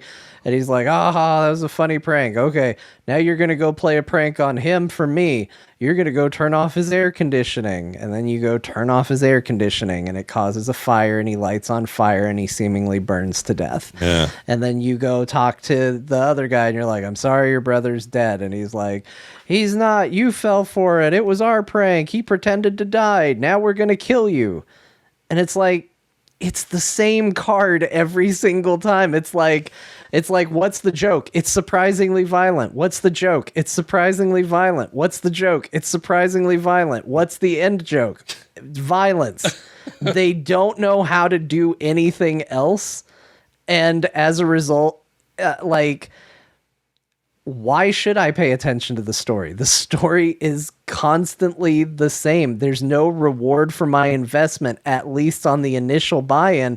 And if you can't get me initially and I tune out, then that's not on me. That's on the game. You have to prove that there's going to be a reward to encourage people to pay attention to it. And so far, There hasn't. And I will just say, for me, I think I've reached the end of my time in Borderlands. I kind of knew it. That's why I'm in a second area. I played a lot of this game this past week as I was waiting for other things to come out, because I knew that my time in this game is done. I don't like it enough to stick with it. I'm going to be out as soon as more interesting games come out, and that's happening in a couple days. So I tried to give it as much time as I could, and again, I stand by it. If you like Borderlands, this is probably the best one that you can play right now. Gameplay-wise, it seems super fun. Graphically, it shouldn't be causing the crazy slowdown it's causing, but it looks really good. And, humor's not for me, but there's a reason that people say this game's funny. There are people who feel that way. So if you're in, you're probably going to still be in. I don't think this is doing anything that's going to knock you out. So with all that said, I think it's for people who like Borderlands. I'm traditionally not someone who does, and this game didn't win me over. There are people who think Larry the Cable Guy is the funniest comedian they'll ever see. We're not saying anything bad about them. It's different for different types. Of course. Yeah. It's the most subjective thing on the planet. And there are going to be plenty of people out there that are like, well, this is designed to be a multiplayer game. So if you're not playing it multiplayer, you're doing it wrong. And to that I say, yeah, but that's how I'm playing it. And that's my experience with it. That's what it is. Yeah, take that, jerks. That's not what John's saying. I added that part at the end there.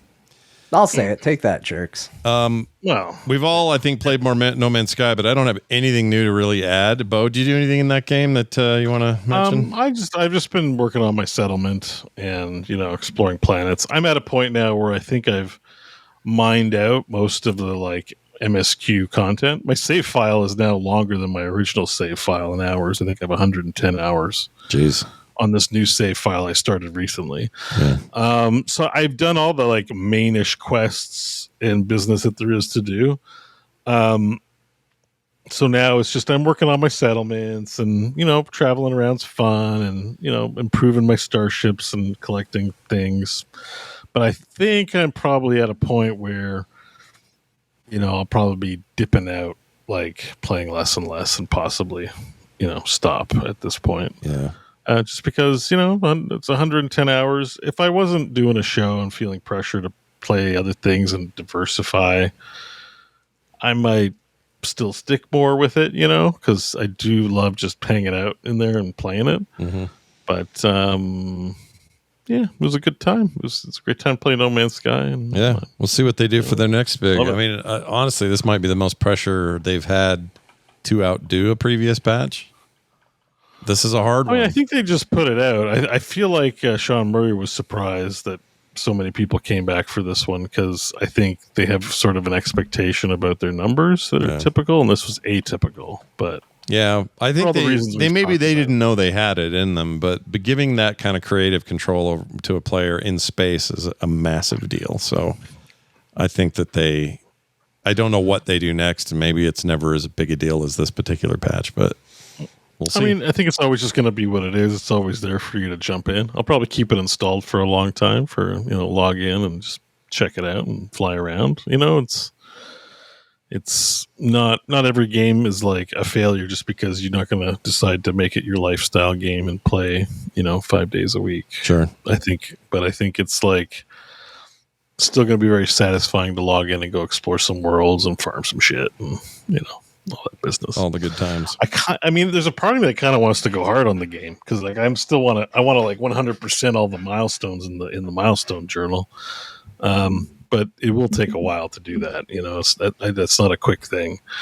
But I mean, at least it sort of gives you, you could use that to frame some of your own personal quest goals, like you do in a survival game like Valheim or whatever, right? It's the game's no longer telling me what my goals are. I'm deciding what sort of goals I want to have in the game.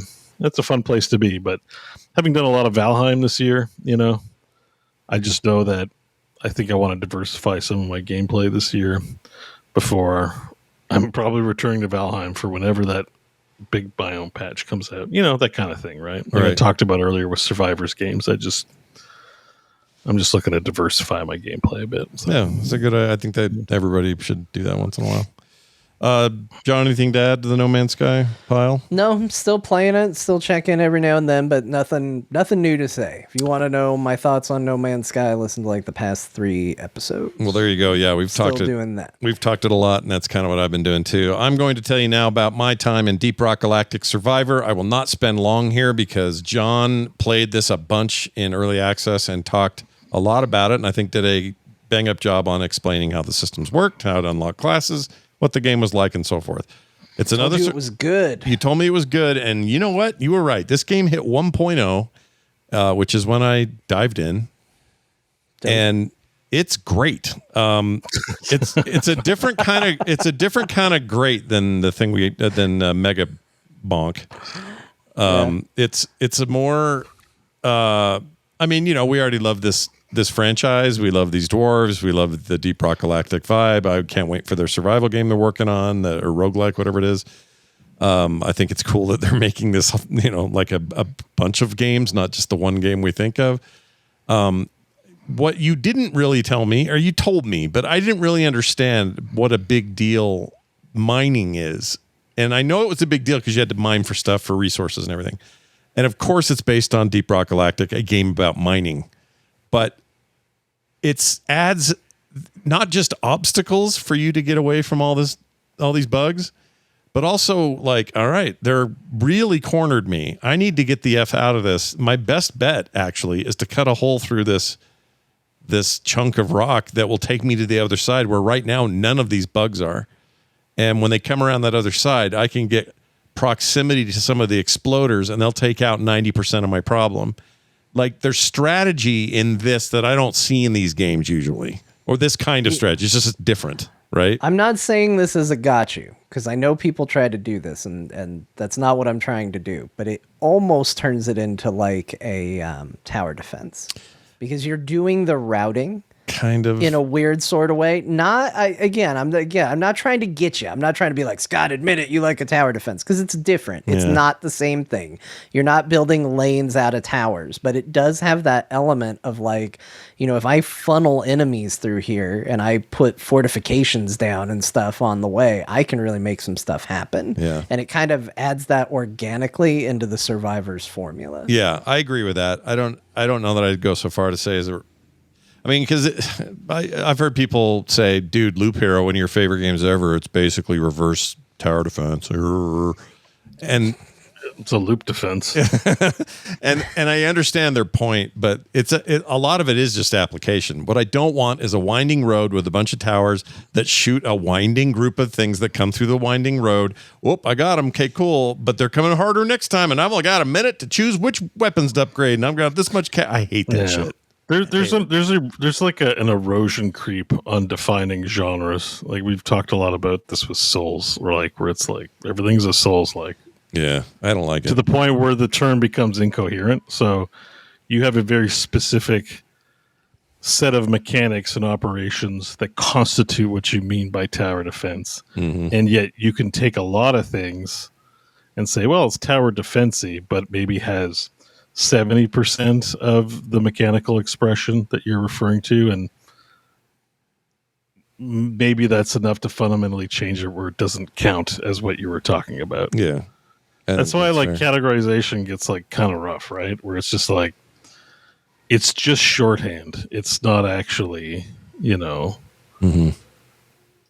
It's not actually a set defined amount of like, it's just not this set thing that someone on Mount Olympus is like, we shall decide that the game qualifies this or that. It's just stuff we say. So that's why I think it's good that you've reiterated a couple of times now that it's like moving down a lane, things shooting at the lane. And that's I don't like that. But you give me these, these interesting hybrids. And that's why I hope that Voyager game can break what I think it looks like when I'm seeing the cross section of the ship. I hate that management thing, but I'm talking about Fallout Shelter, that kind of thing. Even if it's not that, well, then I'm good. We'll see when they do it.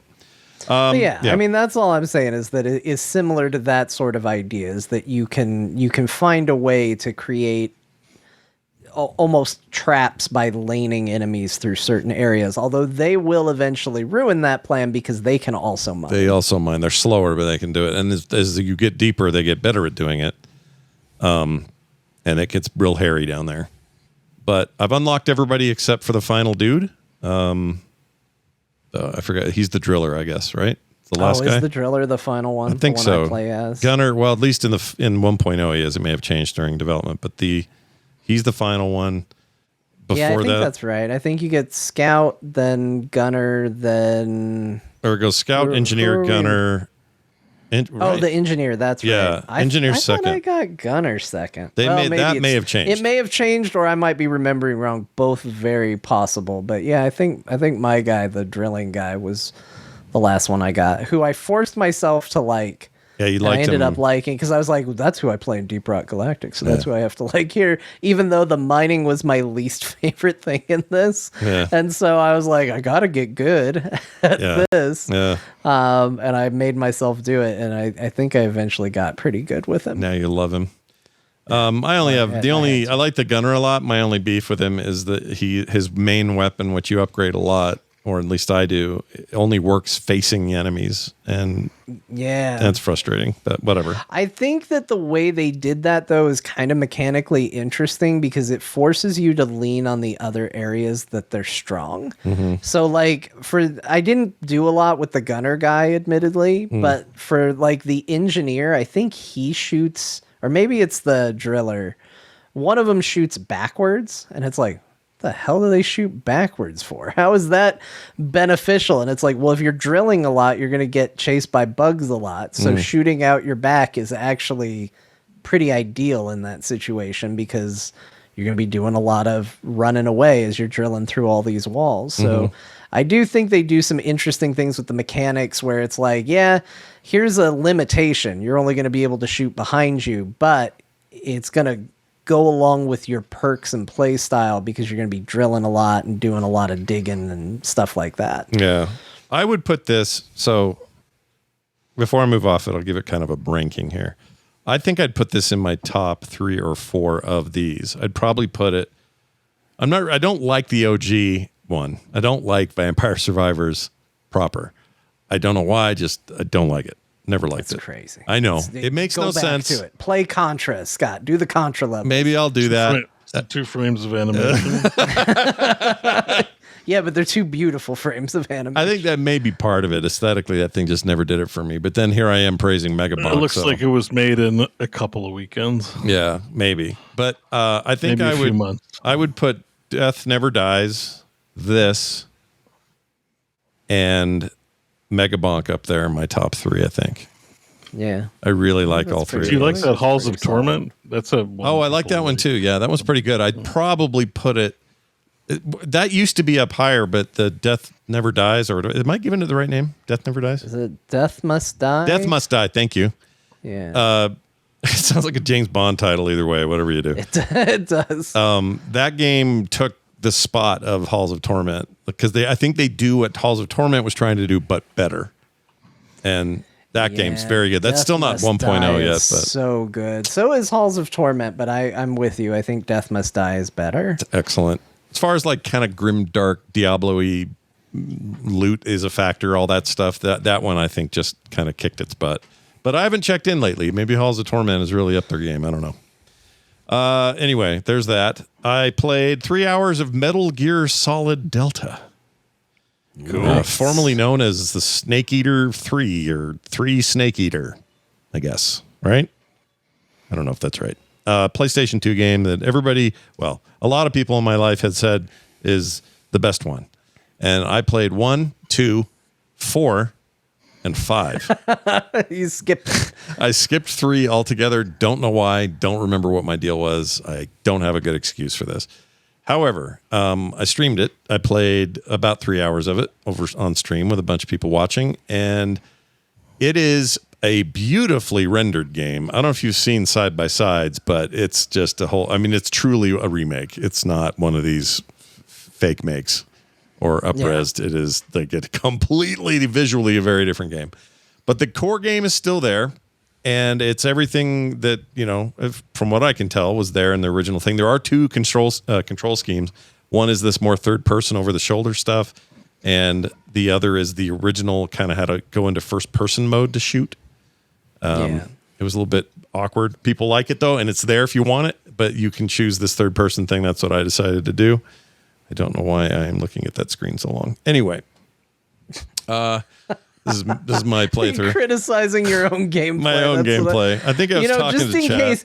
Just in case anybody was like, man, Scott sure picks on the people whose video he shows on here a lot. He does it to himself too, apparently. Oh yeah, what is this guy doing? This guy's got problems. Absolutely, he can't get off the main screen. Absolutely picking on myself on this one because it's worth it. But anyway, it is it's Kojima as hell, and it is so. John, I came away from this going, oh, Beau would hate this, and here's why I think you would hate this, Beau. You know what you said about? Why I stopped playing the series, the franchise. I know it's so. I played much. It was stupid. It's a stupid video game. If I say to you guys, I played this game, what I really mean is I moved a dude around for about 15 minutes of the 3 hours, and the other 2 and 45 were cutscenes and phone calls and radio stuff and all this. Now that's what people want out of a Kojima game. I understand that. But all this made me want to do, and part of it's like in the jungle, you're actually very restrained. You'd think it'd be open worldy. It's not at all. It's like you walk 10 corridor. feet, very it's corridor. It's like they didn't play Crisis at all and went like, oh, this is a pretty good game. Well, I think this is pre-Crisis, I think. But PlayStation 2 again. Yeah, this is a PlayStation 2 game. Yeah, but PS2 games. Crisis is an old ass game. Is Crisis on PlayStation 2, Beau? Crisis is 2007 first release. Yeah. And Metal Gear Solid 3 release date was 2004. Okay, well, fair enough. But even then, aside from that, forgetting about that for a second, all I wanted to do in this game was fire up 5, because 5 has a very good. Now 5's full of mush and full of exposition and all his weird storytelling and all this other stuff. Oh shit! This is the part where I drowned because I didn't know I was sinking. You guys got to see this. So I get here. I'll go full screen. So this is me. I thought, okay, it's time to walk in the. We're gonna walk across and avoid these gators. What I didn't realize is this is all quicksand and is slowly dipping. And you just thought you were getting deeper. Yeah, and I'm like, well, I'm a covert operative. I can do this. And then I get right there and just drown. So there he goes. Bye, everybody.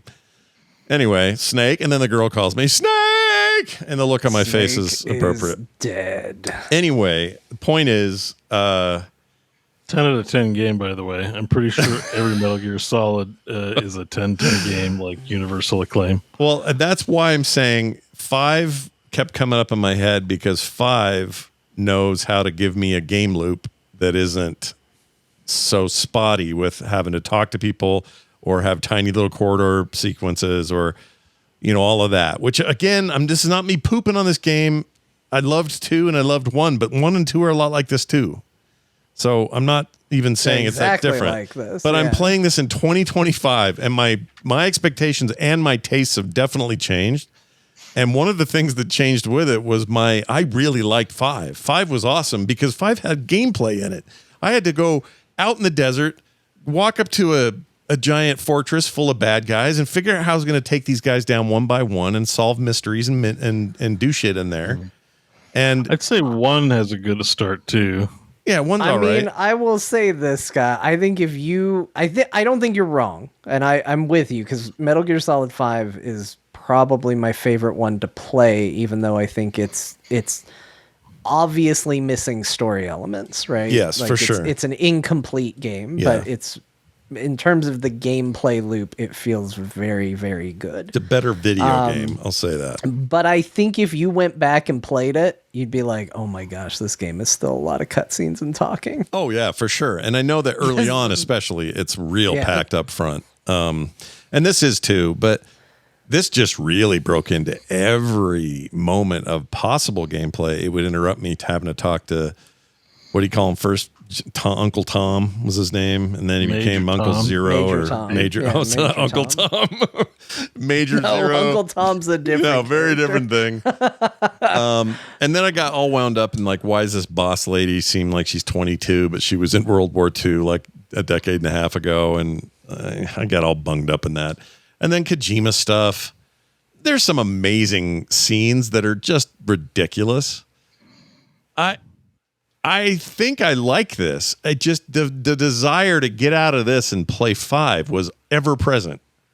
And I mean, you should go play 5. I might do that. 5's a great game. I think you're going to run into a little bit of trouble when you have to crawl through the hospital for an hour, but when I pick up my old save, I've already got a lot of tapes. I got the I'm sure you're gonna just dive right in right at the end and be like, this is great. There's no expectation of execution in this game. And what are those balloons called? Fulton balloons? Yeah. Oh, remember Fultoning everything? Love It's so those. Stupid. It's so dumb. It's just everything you see, you can Fulton out of there. There's a horse you like. There's a sheep. Container. Yep, just Fulton And them a out. dude, and knock a dude out, just to go flying up into the sky. I love that game, and all this game did was say to me, it said, "Hey, look how far he took it next time, or 2 times later." I remember very little about 4, so maybe I wouldn't like 4 either now. I don't know. They put out a survey saying, what if we were to remaster another Metal Gear Solid game, which one would you like us to see? And I so badly want to write in and say, have Kojima come back and finish Metal Gear Solid 5, please. Yeah. I mean, he's never going to do this again, probably, right? No. Konami's weird. Well, they gotta be working on Metal Gear Solid 6, or is that just never happening? I think they are, but I think they're scared. Because how do they do what he does? And I'm not here to say, look, here's what I would say. It's gonna be a better video game. I wouldn't be scared. I'd be finally, don't let the door hit you on the way out. Let's go. Let's make a real Metal Gear Solid game. I wish this Sorry, game... I'm becoming a hater. He's got a credit card. No, he's got a credit card now. He's got a credit card now. Corp Beau has spoken. I don't. No, what I was going to say is, that's the other thing. To loot guys, you have to pick them up and drop them twice. Yeah, shake them. Yeah, I don't like that. That's annoying to me. See, I did it right there. Poops out a thing. It's dumb. Get an item. That's just how it works. Haven't you ever knocked a guy out before? I mean, it could probably do something with something new, but to make it as weird as he makes things, which is the whole point, the reason people come to this stuff is for his weirdness. This game made me also want to say this to listeners who are like, well, I've got $69. Is it worth it? Because this is a full-priced video game. I would say no. I would say if this was $39, it'd be a no-brainer. I think at $69, it is they're really pushing what we should be doing for remakes.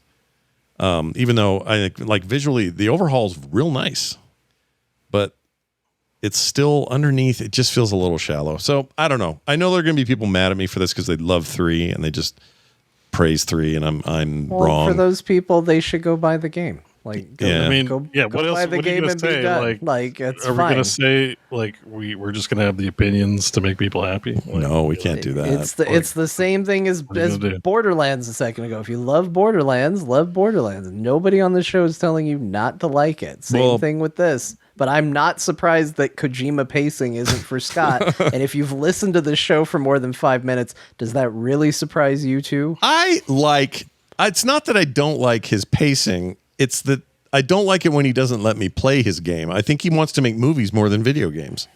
Sometimes. Yeah, but people have been saying Yes. that about the game since 1. True. You know what I mean? Yeah, but 5 let me stretch. Universally true. 5 let me stretch. It let me do stuff.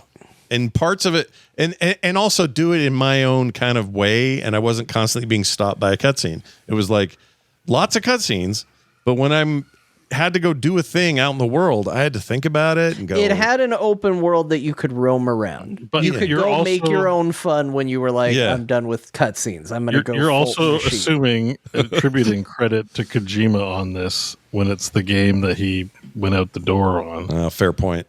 Maybe they would make a really So good game. that I you're wanna assuming, play. I like Kojima when he does 5. It's like maybe that's Ted, who finally got to do what he wanted to do because Hideo finally freaking left. Ted Kojima, his brother. No one talks to. Well, not Ted. All right.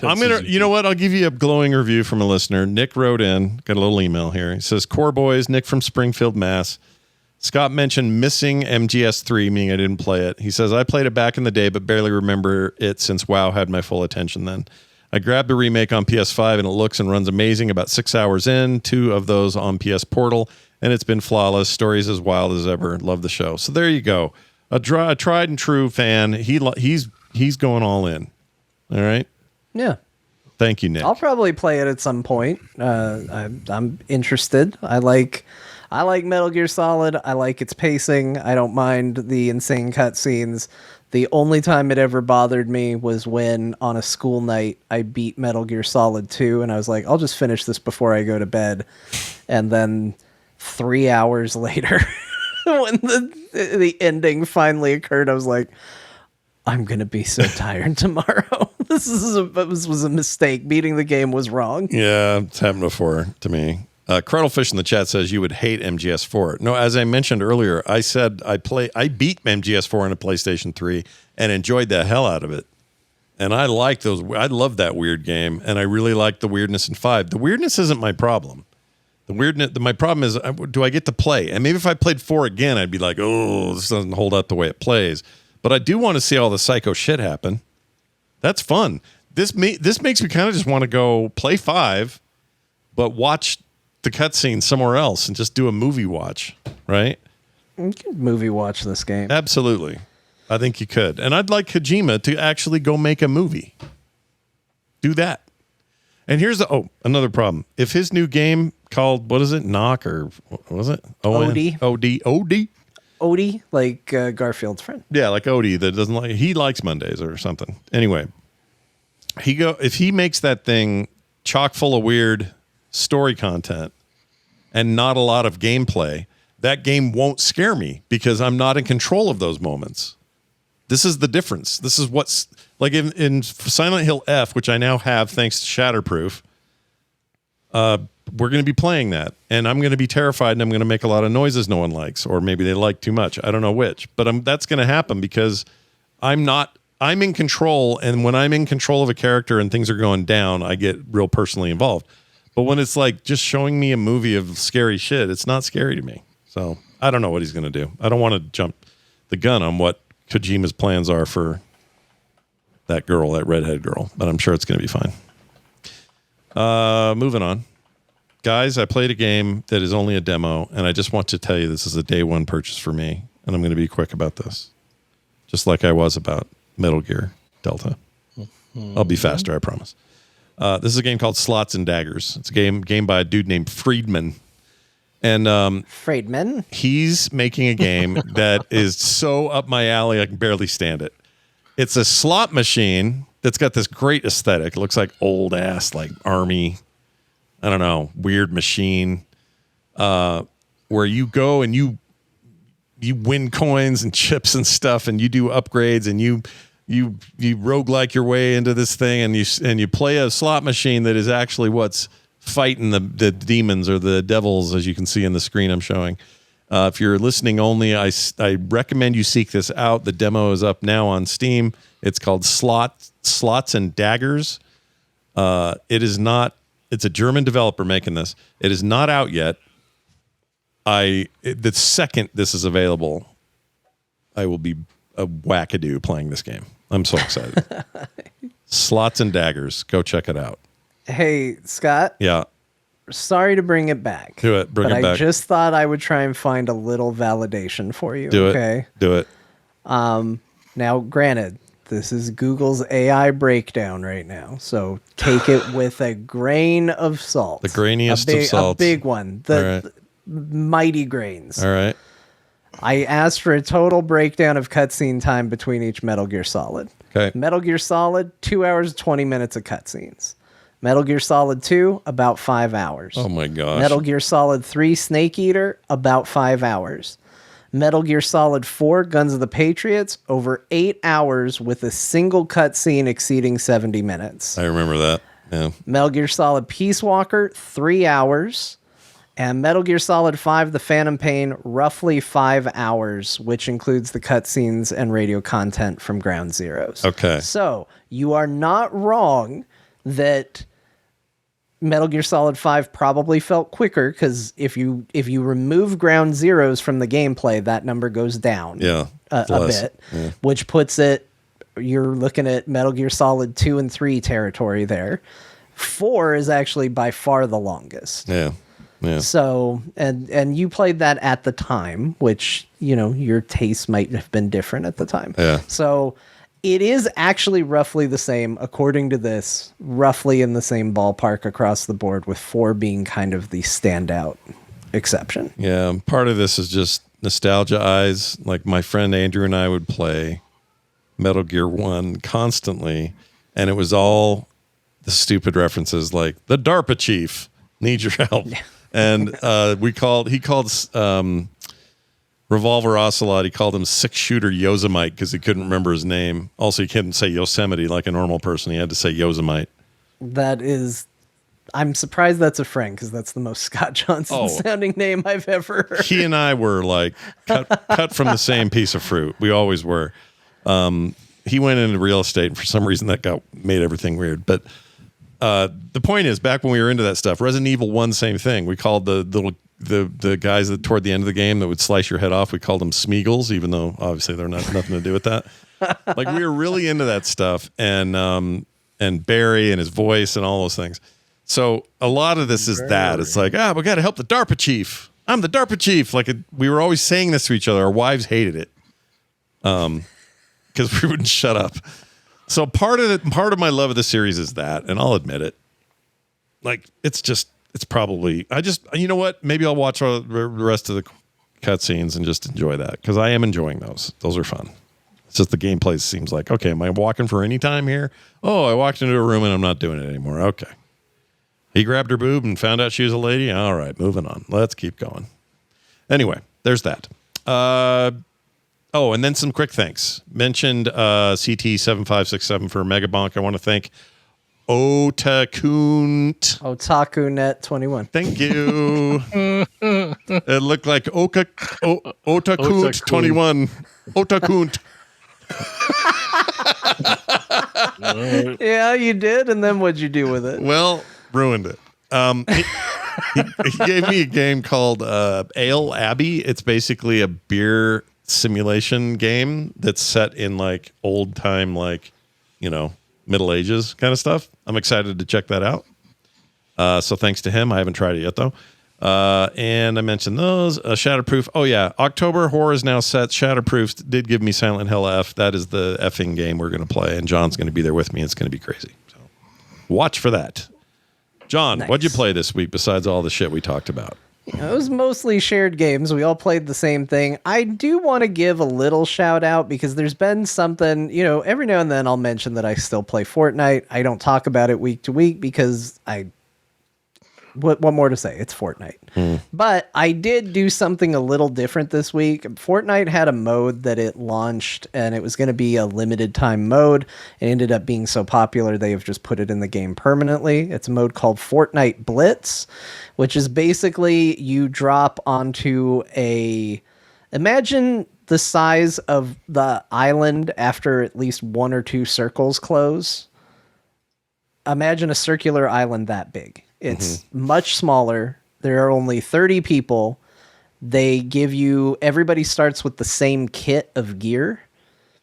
And it's all like legendary high quality items that you start with. And so matches go really fast. It's like 5 minutes and you're done.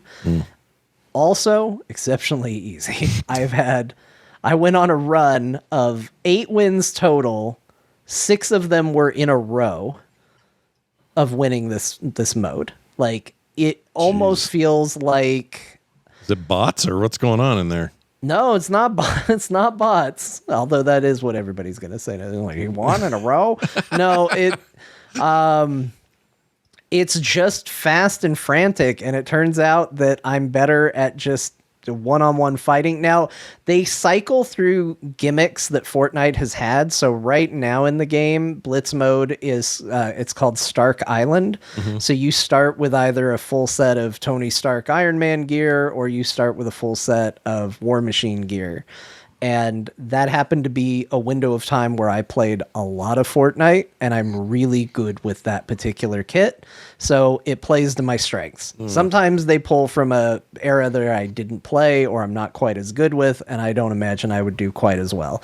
This right now, though, I'm farming wins. Like it's feeling real good. I'm quite good at the Blitz, and it goes super fast, and it really takes out a lot of that.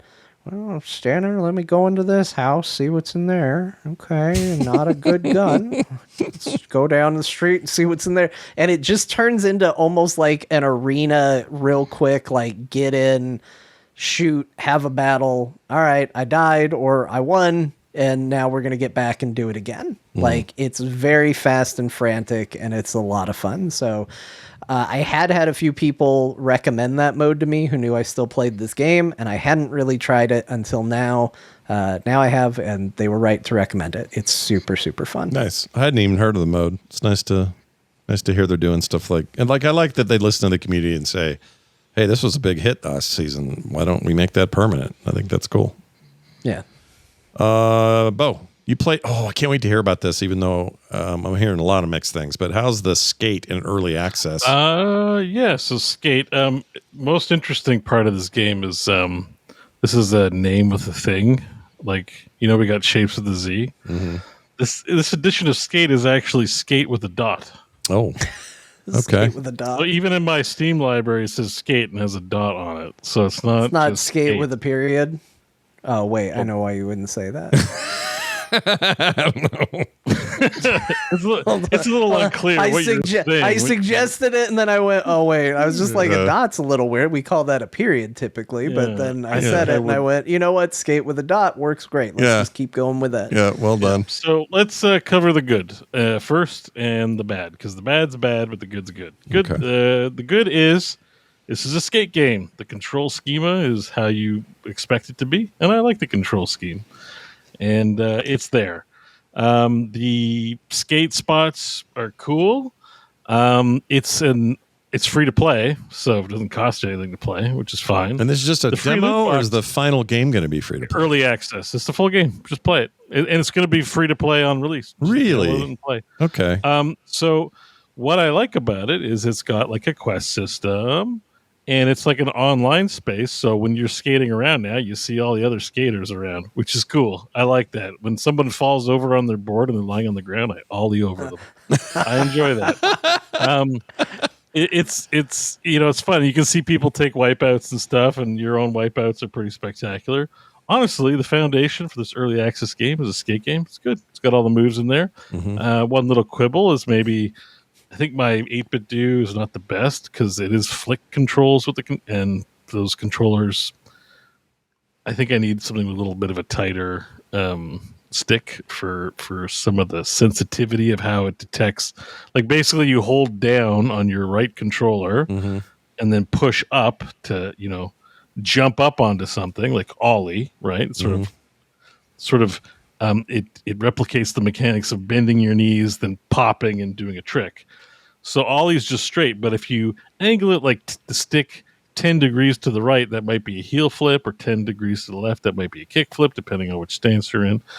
So if your joystick's kind of on the looser side, it's hard to precisely get the move off that you're trying to do, which can matter because if you're doing some of the quests, which are like doing a line of tricks, that it specifies you want to do specific tricks reliably. So, excuse me, sorry. Yeah. So I choked on my burp. I don't know how that happens, but that's what happened there. But it's fine. I think that's just more of a controller issue and not a game issue. And there's a lot of settings in there, so I could potentially lower the sensitivity and maybe fix it that way. But overall, like, good first impression in terms of the overall basic structure of it. I saw some complaints like there's no backyards. It all takes place in this one city map. And you can see all the other players on the map, even on the mini map too, which is cool. But I think some people like some of the backyards, some of the other zones, and there's only really one map here. It is early access, so maybe there'll be more. I don't know. I like street skating, so personally, I'm fine with the map.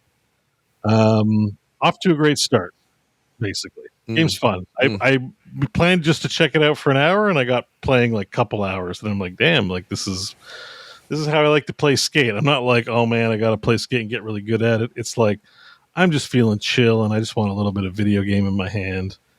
Pop open the skate, and it's fun. I like skateboarding. It's cool. Yeah, soundtrack's great. It's got a big roster of great music. Skate 3 is like an all-timer, so, hearing the system. That's what Skate 3 was for me. It was just, let me just chill and just skate around. It's fun, whatever. Yeah. So it's that. It's more of the good stuff. Nice. Let's get to the bad stuff, though. We are making a game, right, for 2025. We want to get people excited to play. They really messed up in a few categories. One is that skate with a dot, is actually a weird robot named V. What? That welcomes you to the skate world and introduces you to things. Has no effing personality. Almost sounds AI generated. Is whack as shit, basically. All right, you're playing as part of skateboarding. It's being cool, having rebel music, and just being like, hey man, let's go and do some tricks off a rail or something like that. Like, it's just that. And this robot's like, did you know that footy means footage? And let's use that information to further your education or something like that. Oh, stop! Oh, yeah. It is like, I'm using the F word. It is fucking bad. Like, I hope the people who are working on this are listening to this because they have a great game. I love it, but the shit you did with the dot and even the other NPCs, let's be honest, they're called city councilors because it's a skateboard city. That stuff is whack. You need to go back to the drawing board with that stuff because that makes me like not want to play the game because of how whack this like stuff is. It's pretty bad. Yeah, I could totally see people being just turned off by the fact that you see a lot of reviews. Like basically, a boardroom came up with this and decided to max out the "Hello, how do you do, fellow kids" stat to 1,000. Like it's really shit, and like the voice acting is just so lifeless. Even when it is a character, like one of the city councilors talking to, they're like, "Hey man, that's a pretty sweet rail that you grinded. Good job." But they're using like slang terms. But they just don't have life. Now, this is normal for skate franchise because they get real skate pros to do the voice acting, and of course they're skate pros, not voice actors, so they suck. Yeah, but at least it's still like Ryan Reynolds or not Ryan Reynolds, Andrew Reynolds. wrong Reynolds. So wait, do they? But they're not writing this. The writing sounds like the problem. Like having them read stuff. No, that sucks. The voice acting's bad. The premise, the idea that it isn't like you need somebody just to make it sound exciting, cool. Like, hey, welcome back, man. Let's go do some rails. Like, it's awesome. It just sucks. Like, it's free. Get in there and try it. You'll see. You'll just be like, this is lame as shit.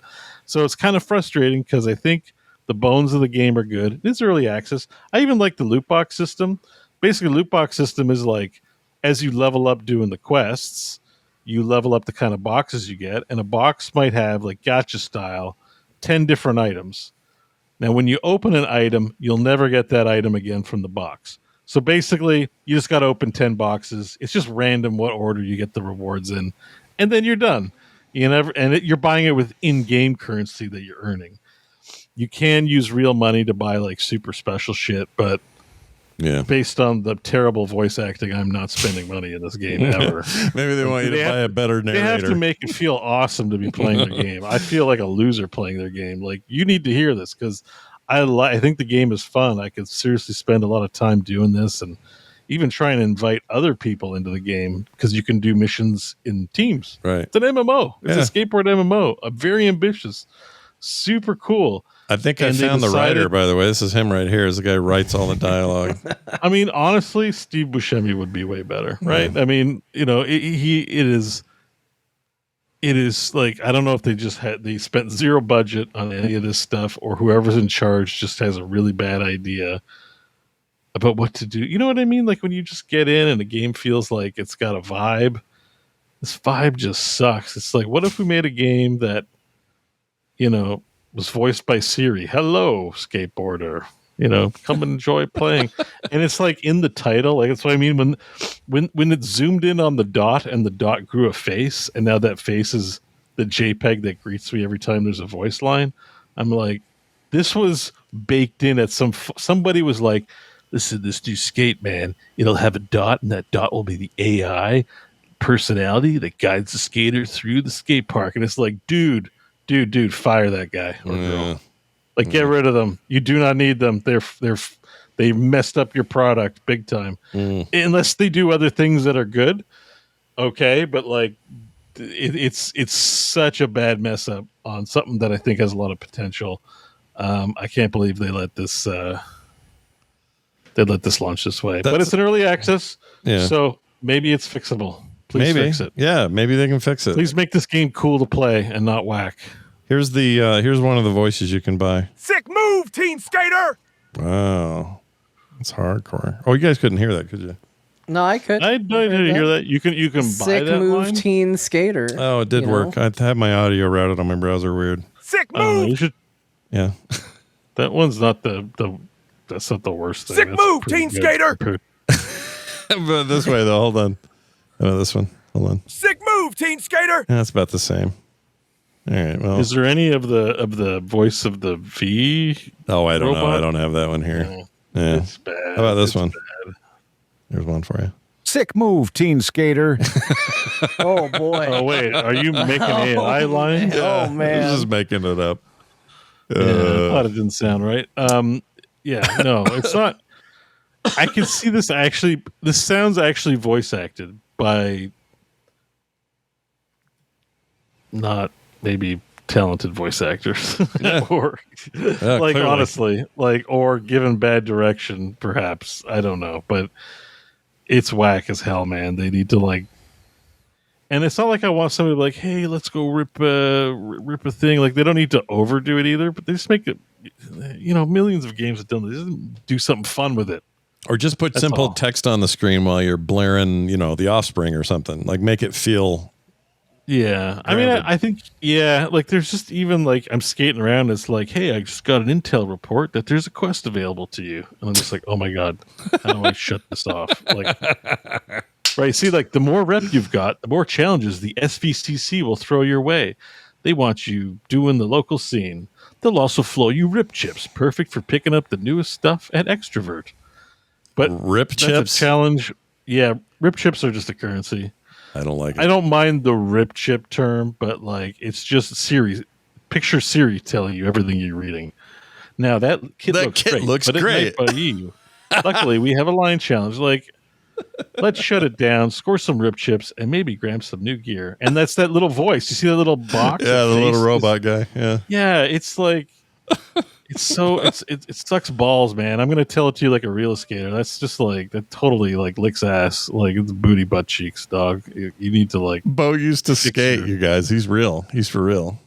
yeah, you're getting a real dope from real skater. I mean, there's other stuff I'd add in here too. We need security guards chasing you down because like pissing off security guards is definitely a part of the fun here. Part of the deal.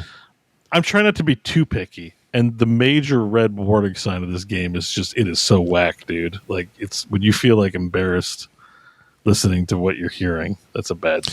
They got any of the jackass people, or are they tied to the Tony Hawk stuff too close? Skates.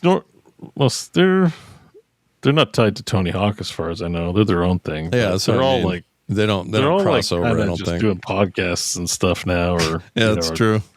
Or they're Bam Margera and they're just like they fired me from Jackass for no reason. Excuse me while I snort coke with my a-hole. Yeah, they're trying to rehab from drugs for 10 years. Well, I think that's Bam's deal. He's alcoholic. He's a mess. Like yeah, he's a huge mess. Steve-O's become a real ray of sunshine, though. Yeah, he did all right. But he talks like this because he did. I don't know what happened, but if you listen to his podcast, it's an hour and a half of him talking this way. It's the. I don't mean to make fun of the guy's voice. No, it's but the I can only take 20 on. minutes. He'll tell you it's the stuff he huffed on all the time before he quit. Forgot what it's called.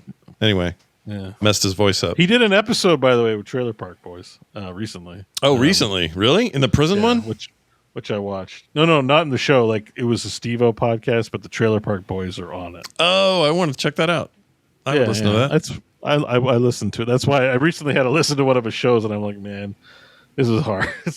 No offense to the guy, but it's just hard to listen to that for a while. Like, I could not be a regular listener. Ooh, Tezzeret Dynamite's got a great idea. A Warhammer Orc skate park game. Ooh. Spice Parade! The thing is, I think I like the skate game. The controls are good, and yeah, it's clean, but I don't mind them keeping it low poly for performance reasons. I can jack up the graphics on this thing, and it is like, you can see, like, at one point there was like 8 other skaters skating around me, and you don't bump into them. So there's no like collision, so you control people. But it's cool to just have like that kind of activity around. They could probably bump up some of the pedestrians and stuff, but when you're actually playing, you bump into them, and it's annoying. You kind of don't want that. Oh, it is. I was going to ask if you clip through stuff, or do you have a collision with those players? You don't have collision with other players. There are pedestrians and cars that you can run into for sure. A car can run you over. Yeah. I ollied onto one too, though, so that's kind of fun. Yeah. But no, it's good. It's like what skate is. I'm not expecting it to blow me away, but I just find that like the aesthetic of it, like they really dropped the ball on it. So that could spell doom. And it's EA, right? If this was Hello Games or a game that they were like, man, we're just going to work on skate for years, who cares what happens? But if this game doesn't make money in the first year, they're going to rip up financing on that thing, and it's just going to be what it is, you know? Yeah. The way SimCity kind of just... Remember SimCity used to be a franchise? Used to get like SimCity games? And then that one turd came out, and then we'll never get a SimCity for the rest of our life. I'll be dead. Yeah. We'll all be dead, and there won't be another SimCity. Yeah. Right. We're not because of them dum-dums. Yeah, like, you're right. We're not going to get another one. Because one person was like, you know what people don't want to make in SimCity? A city. A city. So what if we make a multiplayer game where you make a quarter of a city and you link up with other people who made a quarter of a city? That game was horseshit. The fuck were you thinking? Terrible. Just stop. Terrible game. Here's the thing, though. That is one of the best soundtracks of any game ever made, though. If you ever get a chance, listen to the soundtrack from that 2012 game. Unbelievably good. Like, I mean, I actually thought it was okay. It's just the design decisions were not massively popular. And the fact that the city size was very limited. Like, there's bad design decisions, but there was good parts. I played that game quite a bit. But overall, everyone thought this game sucks, and we hate EA. And they didn't get money, and now I imagine people have pitched sequels before, and they've all been turned down. They're not going to spend development money on it, and they're not going to sell it to anyone who wants to do it as a passion project, as I'm sure there would be. Yeah. So rip SimCity and guys at Skate, man. I don't whether it's the money people that haven't given you enough budget, whatever it is. I think the whackness of the game is going to really. It's free to play, and people aren't going to play it because they don't want a Siri telling them how to skateboard. I'm sorry, but I like it, and I recommend people try it out because it is fun. Yeah. That's the frustrating duality of this game. It's fun, but whack. And deaf players are going to love this thing. Deaf players are going to love this game. You don't have to hear it. Deaf player? Oh yeah, right. They're not going to have to hear anything. Yeah, they don't have to hear. I still think it's whack for them too. It's just a little JPEG of a little face going, "Welcome to skateboarding." Like, what the hell is that? Well, that is a ringing endorsement of the state of skate. Period. Yeah. If you like skateboarding, you like skate. It's worth a check out. It's free. Go check it out and leave your comments and tell me what you think. Yeah, let us know what you think. Like, I'll probably play it more. I like it, but I just want them to de-wackify it, please. Yeah, de-wack that thing. Yeah. All right, check this out, Mother Scratchers. We got a mashup to end things on today.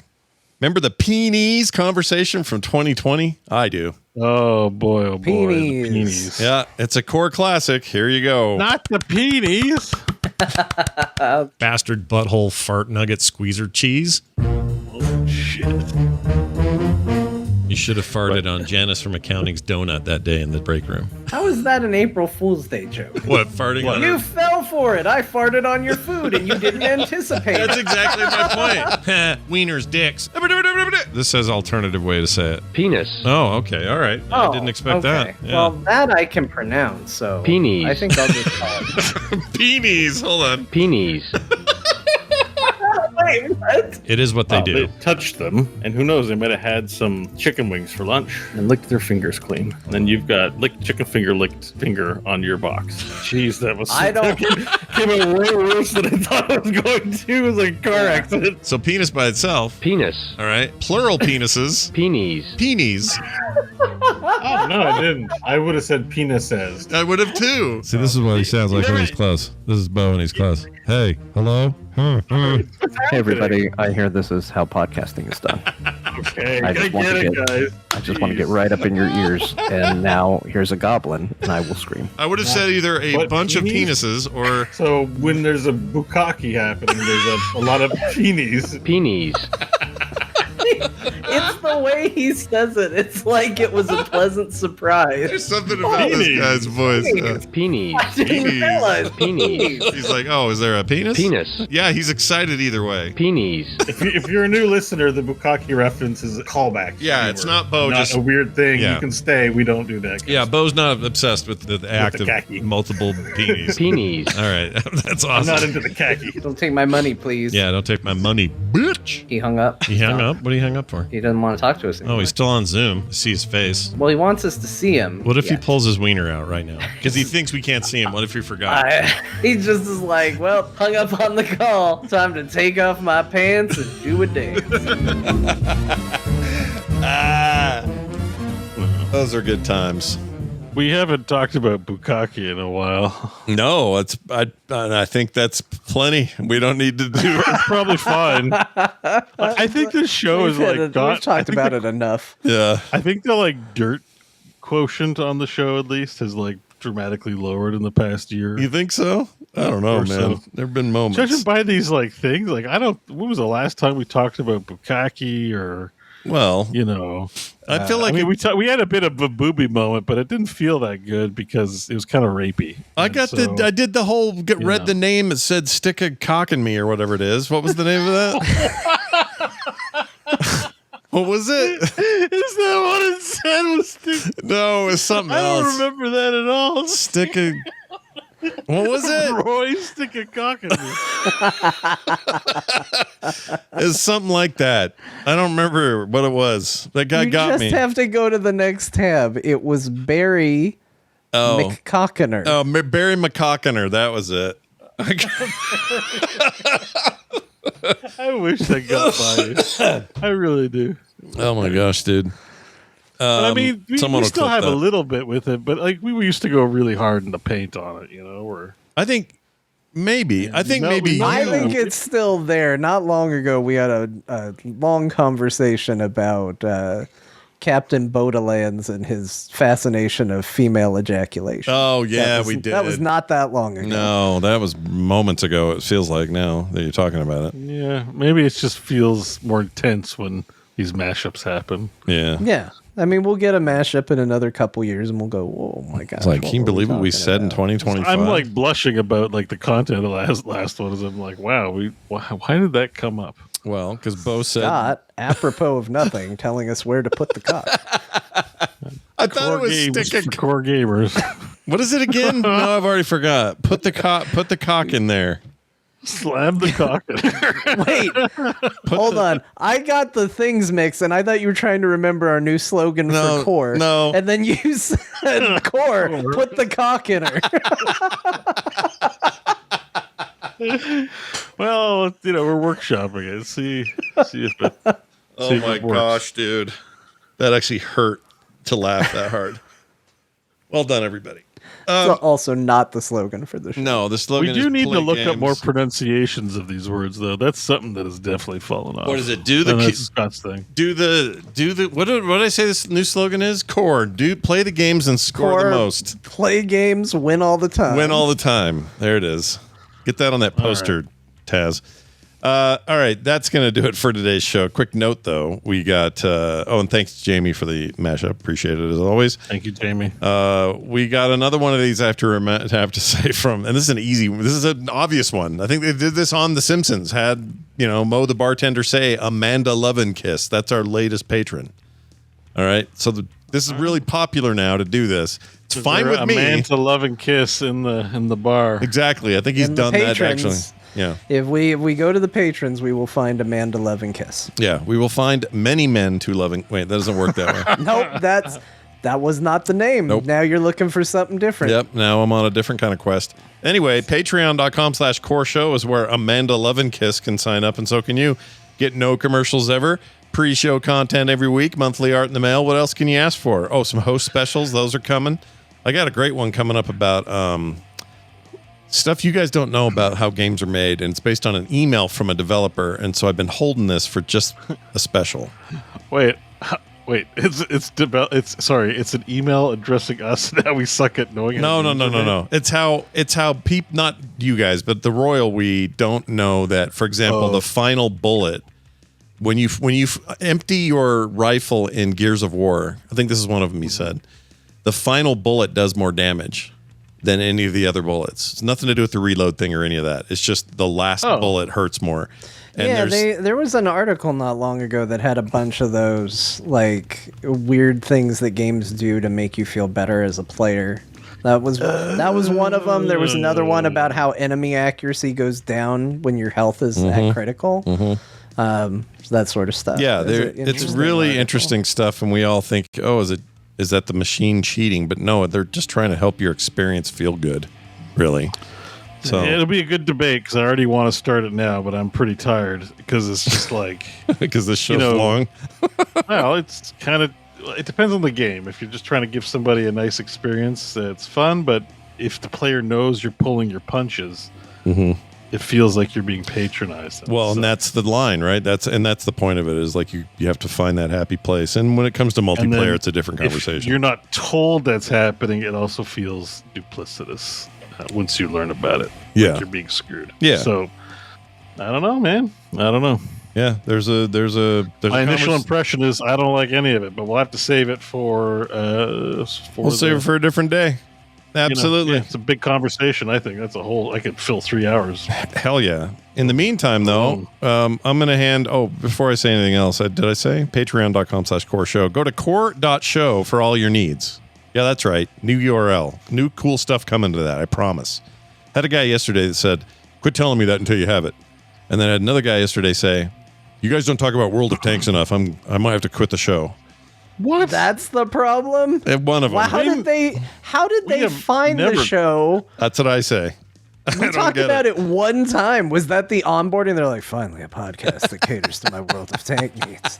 I don't know. Listen, if you like a specific game so much that you need to hear about it, you need to find a specific show for that. Yeah, somebody go find. We don't talk about specific games. I'll recommend it. If anyone can find a World of Tanks show that's really good, I'll recommend it here on the air. I'll do it. Go ask your grandfather. He's probably playing it right now. Ain't nobody got time to play World of Tanks. Ain't got no time for that. Anyway, that's it. Hey, Grandma, here's the mic. You tell us what we played for those who weren't listening the first time. All right, you're so worried. Are they going to talk about World of Tanks? You forgot what games they actually talked about. Here they are. Megabonk. That's a Vampire Survivors-like game. They run around and bonk things. Yeah. Sonic Racing CrossWorlds. Hades 2. Borderlands 4. No Man's Sky. Deep Rock Galactic Survivor. Metal Gear Solid Delta. Slots and Daggers. Yeah. Fortnite Blitz. Skate with a dot. Skate with a period. I had to tread that one very carefully. Skating with a period. Not the name I immediately jumped to. No, but that's because you're Grandma. And you know what? Time for bed, Grandma. That's going to do it for us. Thanks, everybody, for listening. We will see you next week for more Core. We'll see you then.